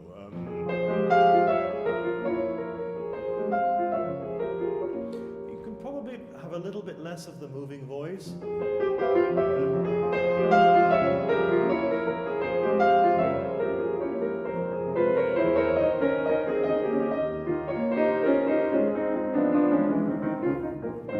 okay.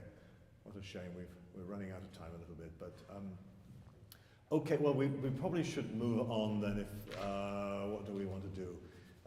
Yeah, again, we don't want the same character for everything. So we've had all of this, and there is now a little bit of light coming into the picture, but with this second subject, isn't there, where things actually, we go into the major. Should we just go into that a little bit?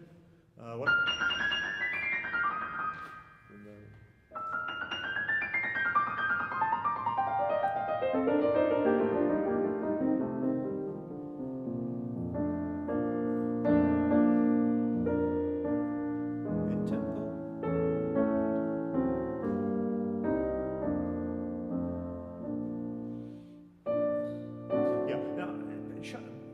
pedal markings is a big topic, and nobody really knows what he means some of the time, and there's all kinds of opinions about it. But this one, I do think matters, because he doesn't seem to want a gap, because he writes a pedal across those two chords. So that's something to look at. We spoke about this earlier. To me, this is the accompaniment.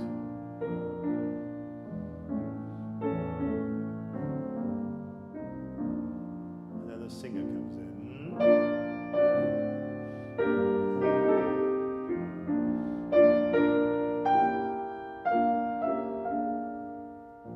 So that I wouldn't think of this as, this isn't really a melody in a way, it's just the most beautiful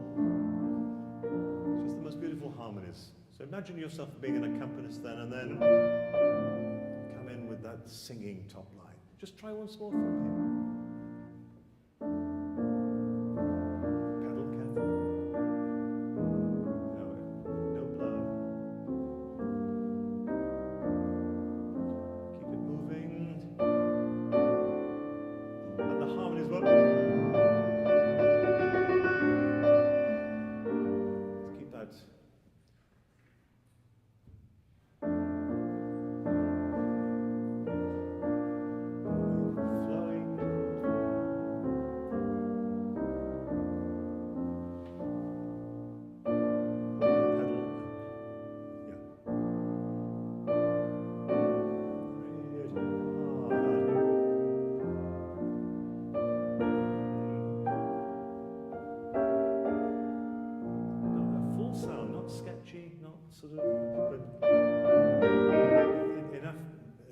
Fat in the cream in the sauce, rather.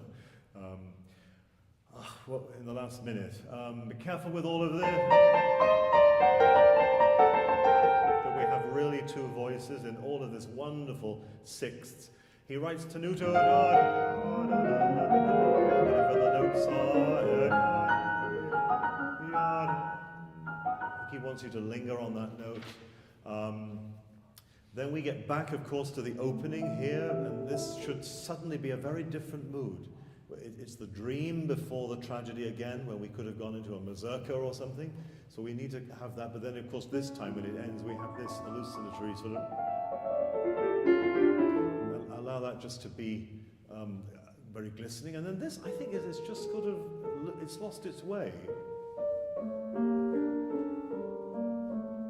Where am I going, you know? Oh, there, okay, that seems familiar.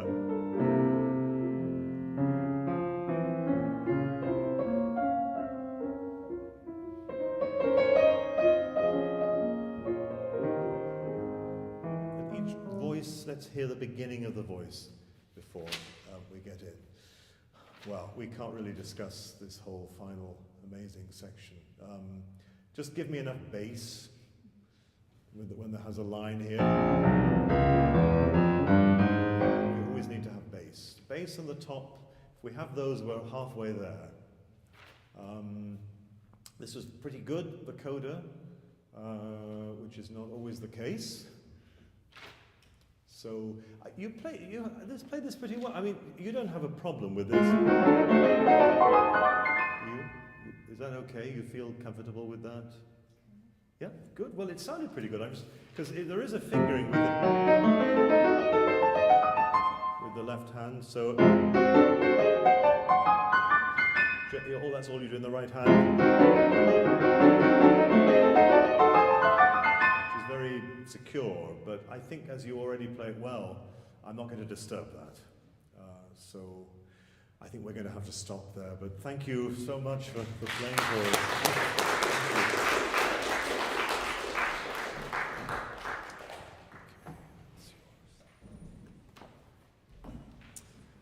Okay, so now we move to some Schumann.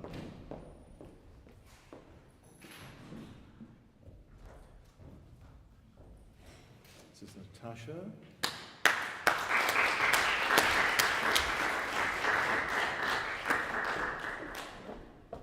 I have to confess, I don't know this piece. I did hear that I was going to be teaching it today a few weeks ago, so I listened to it once. Or twice, well, maybe once, 1.5 times. And then I thought, you know, I'm just going to let you play this for me. And so basically, not teach me, but I just want to come to this in a very fresh way so that you convince me of this piece that's unfortunately not very much played, but is really wonderful, and I certainly want to get to know it better. Yeah.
Did you want to play some more? I saw you.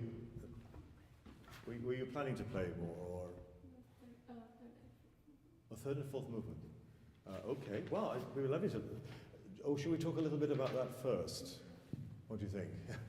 Yeah. I mean, not that there's a lot to say. You play just wonderfully. I mean, you really make a case for this piece. It's always difficult with these turbulent Schumann pieces because they can sound very dispersed and you know, you just don't really know where to hang on. But I think you kept this very, very much. I think with this opening melody, I think we always need to feel that it's heading towards the F. Yum ba dum bum ba, so it lands there rather than like it begins on the C. So we feel that first beat. Someone's actually put a ring around it. There's a breath. There's actually it's a rest. It's not just a moment of gap there. And I think also be careful in the second, in the third bar, the second bar of this melody with the right hand, that it doesn't actually get too fast. Can we just start it again? Just I think by putting your hand on the key and then waiting and then going, I'm going to hear that as the first beat. Can you? We had a discussion, you know, about with as the jury here, we don't talk about any of the contestants during the competition. That's one of the rules. It's a very difficult one to keep sometimes because we want to discuss and enthuse and say how much we love something or don't like something or whatever. But one thing we did comment on was how many competitors, and I've never seen this anywhere else in the world, sit for 2 minutes before they play each time, and I don't know why, whether this is a new idea that came about. I never saw it. You know, Richter sometimes would leave the stage and he'd actually start playing before he sat down, even. Now, maybe that's not advisable.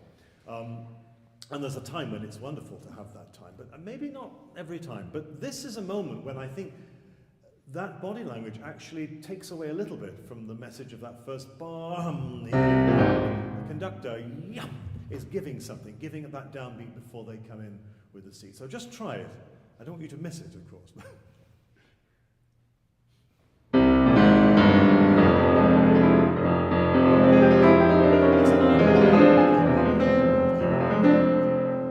It's not, but that C on the second beat has a line on it, and I think it needs to begin. It's a beginning of the melody. So can we have more of a sense of that C being the beginning of the melody rather than earlier on? Just once more.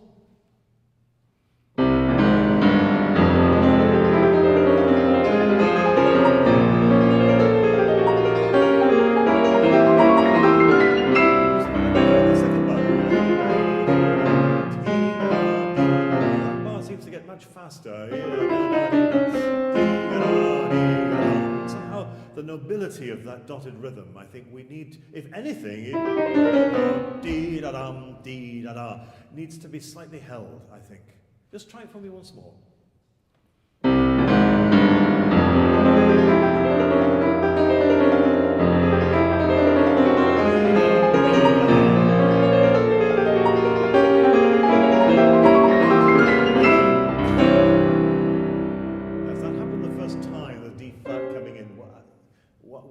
Why are we getting a D flat, do you think, in that chord?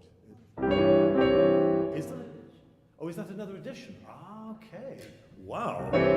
That's quite a chord, isn't it? Is this the first edition? Because this is the deuxième édition. Which edition has the D? I'm using the edition. Okay. So which edition is that? Just, are you sure it's not a misprint?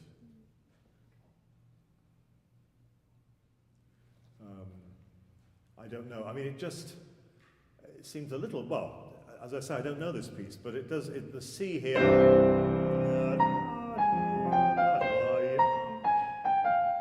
does seem to be sort of motivically what's happening elsewhere. What is the name of the edition that you...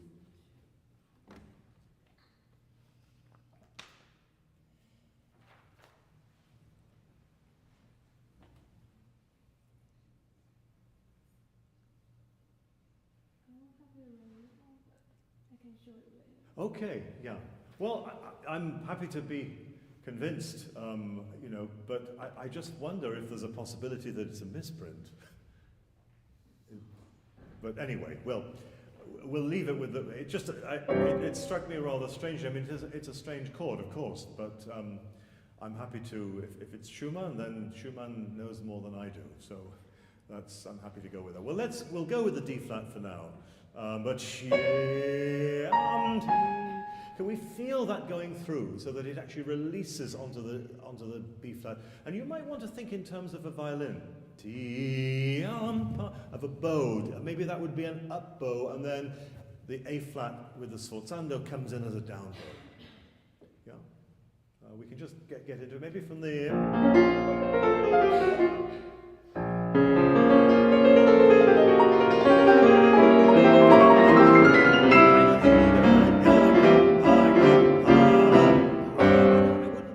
I think these offbeat dotted rhythms, dee da dum, dee da da, they need their own space to speak, really.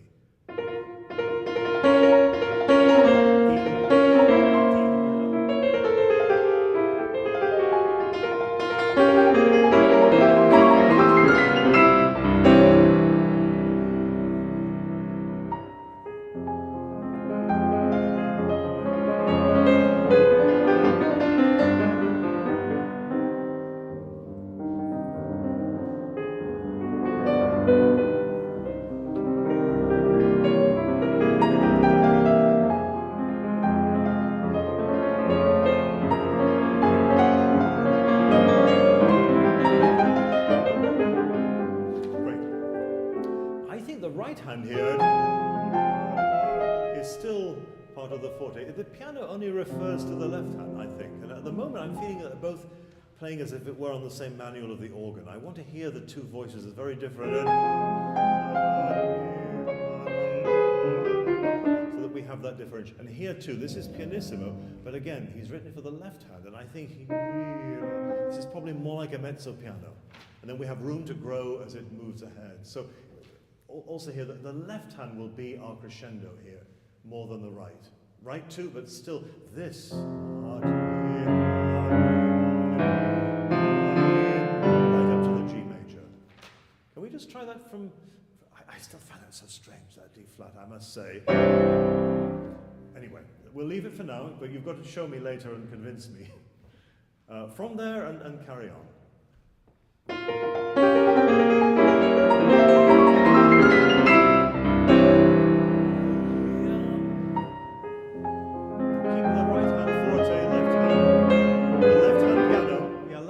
That's good, but this needs to be full of passion in the right hand.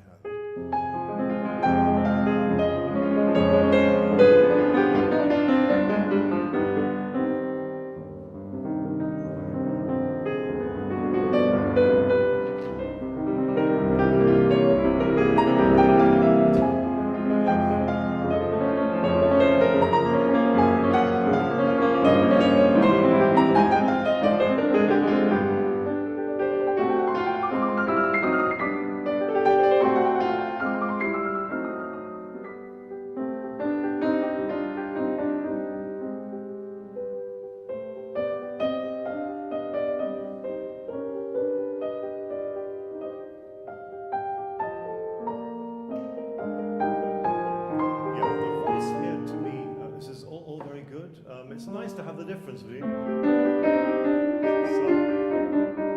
then the legato, but isn't the voice here so that this, it's just a little counter melody. It's maybe in the flute at the back, but this is the violin. Somehow, I don't think the melody takes over in the E flat as a new voice. So finish that melody in bar 30-30.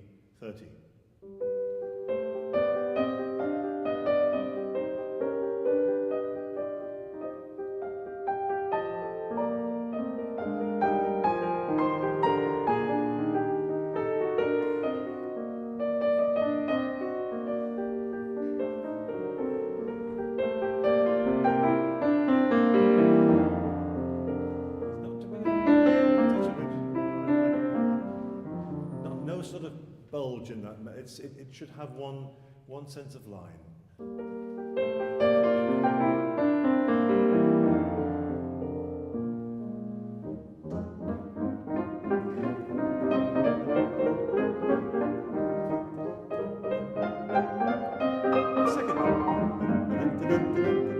In the second bar of this, each time the second and the fourth bars seem to get a little bit faster. I don't want to bog it down, but just make sure that the second bar doesn't lose its anchor. Just try it again.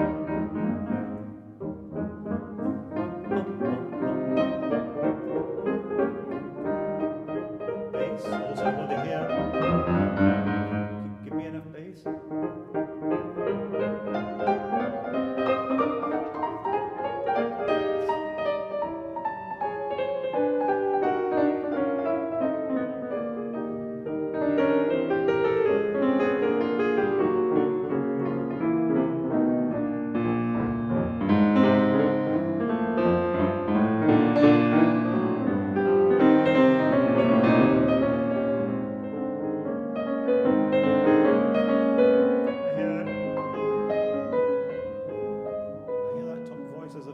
Before we go there with it,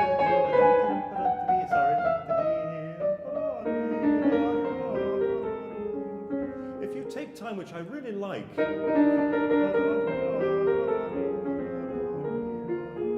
you just continue that feeling so that he's actually forcing us, he's getting away from this dotted rhythm, which is so Schumannesque, isn't it? So many pieces have this obsessive da da da da da da, and he's taking it away. So just allow him to do that and not sort of force it back. And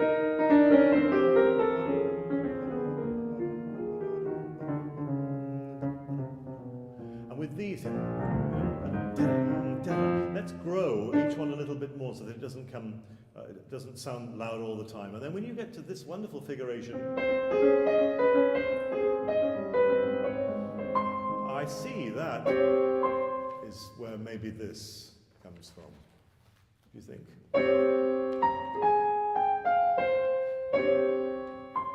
Maybe that's a sort of similar kind of gesture. So can we incorporate a few of those things? Let's go back to here, maybe somewhere at the top of the page.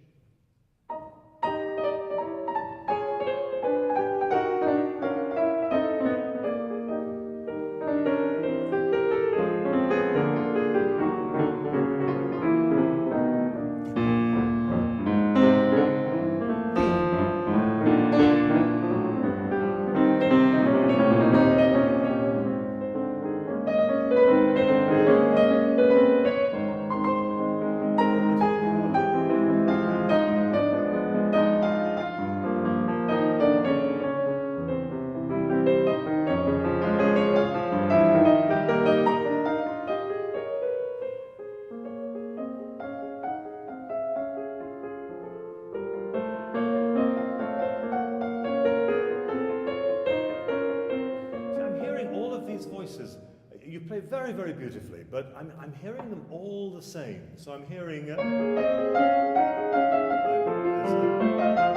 it's like that, but there are actually three different things going on here, and I'm not really hearing that. So that's one thing, and then this. So again, it's the flute at the back. It's not actually the melody. It's just. Let's make sure we keep the line going of the clarinet. And so, like that's just another voice, not part of the melodic line. Let's just go from the top of the page. These accents, we spoke about this a little bit in the Chopin. It seems to me that these accents, and it goes right through the Rachmaninoff and Elgar. I was recording the violin sonata last year, and it's the same there. He uses them as a tenuto. It's not an accent as we think of a sort of a louder note. It's a lingering. It's like you hold on. And if you look at what an accent sign looks like, it almost looks like that, doesn't it? It's like lingering, you know, tenuto, hold on to that note.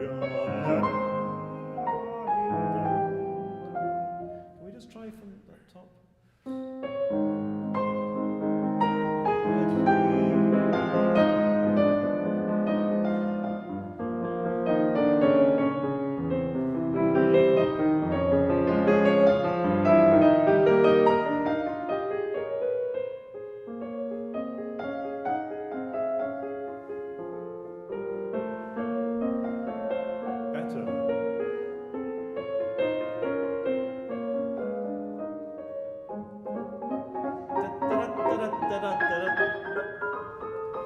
See if you can give me the scherzando quality without just going faster, because that's kind of the easy way of doing it. But if you can find the indent and color within the voices as well, I think it'll be more effective.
Answers, it comes in with more passion at that moment. Let's go back to the piano.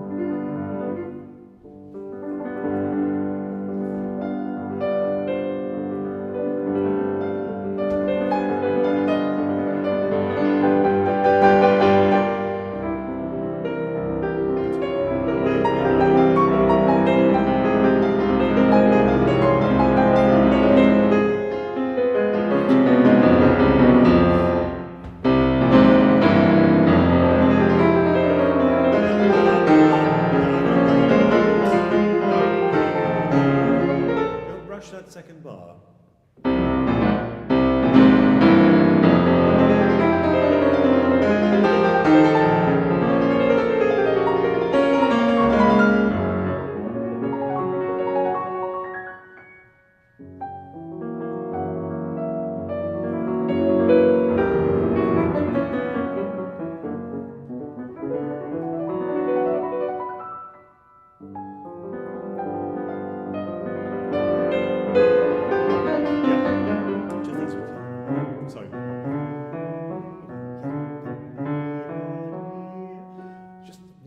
There, but here, because you want to be very expressive with it, which is great, I think I'm hearing these almost louder than the accented notes. Listen to where the A dies away and then match the G to it, and it comes down, and if you finger it, 4, 3, 2, 4, 3, 2, I might find that easier to get that. Can we just go a little bit before? Maybe from there.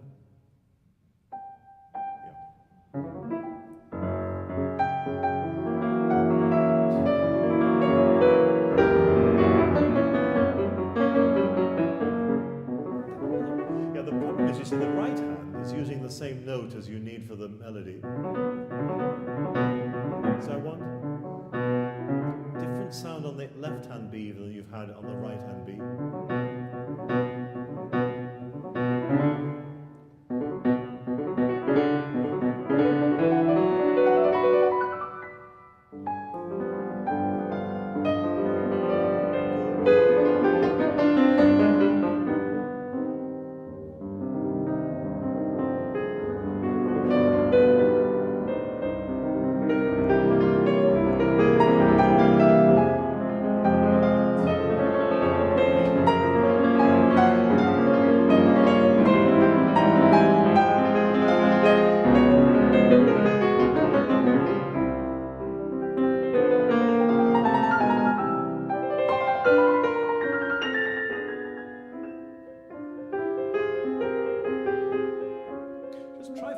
once without taking any time into this cadence here. And actually making it a moment of arrival at that point.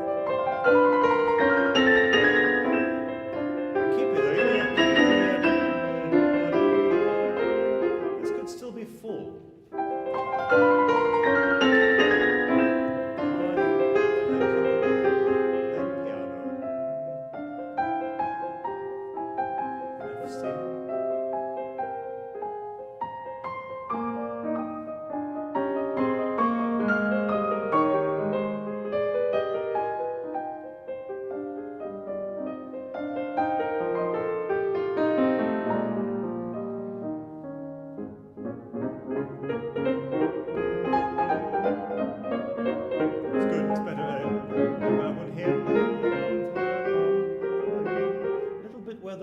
Changes from the top to the bottom of the right hand. Just give me a little bit more colour in there. Will we go for here?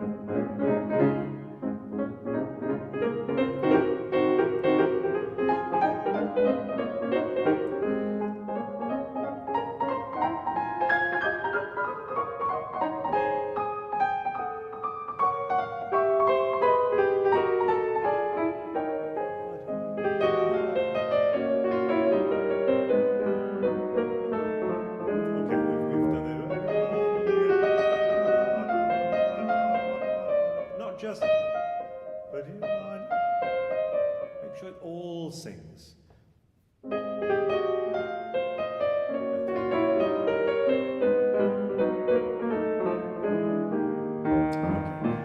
I know you wanted to play me something else from this, so would you like to do that? One of the other movements? Which one? You choose. The more difficult one.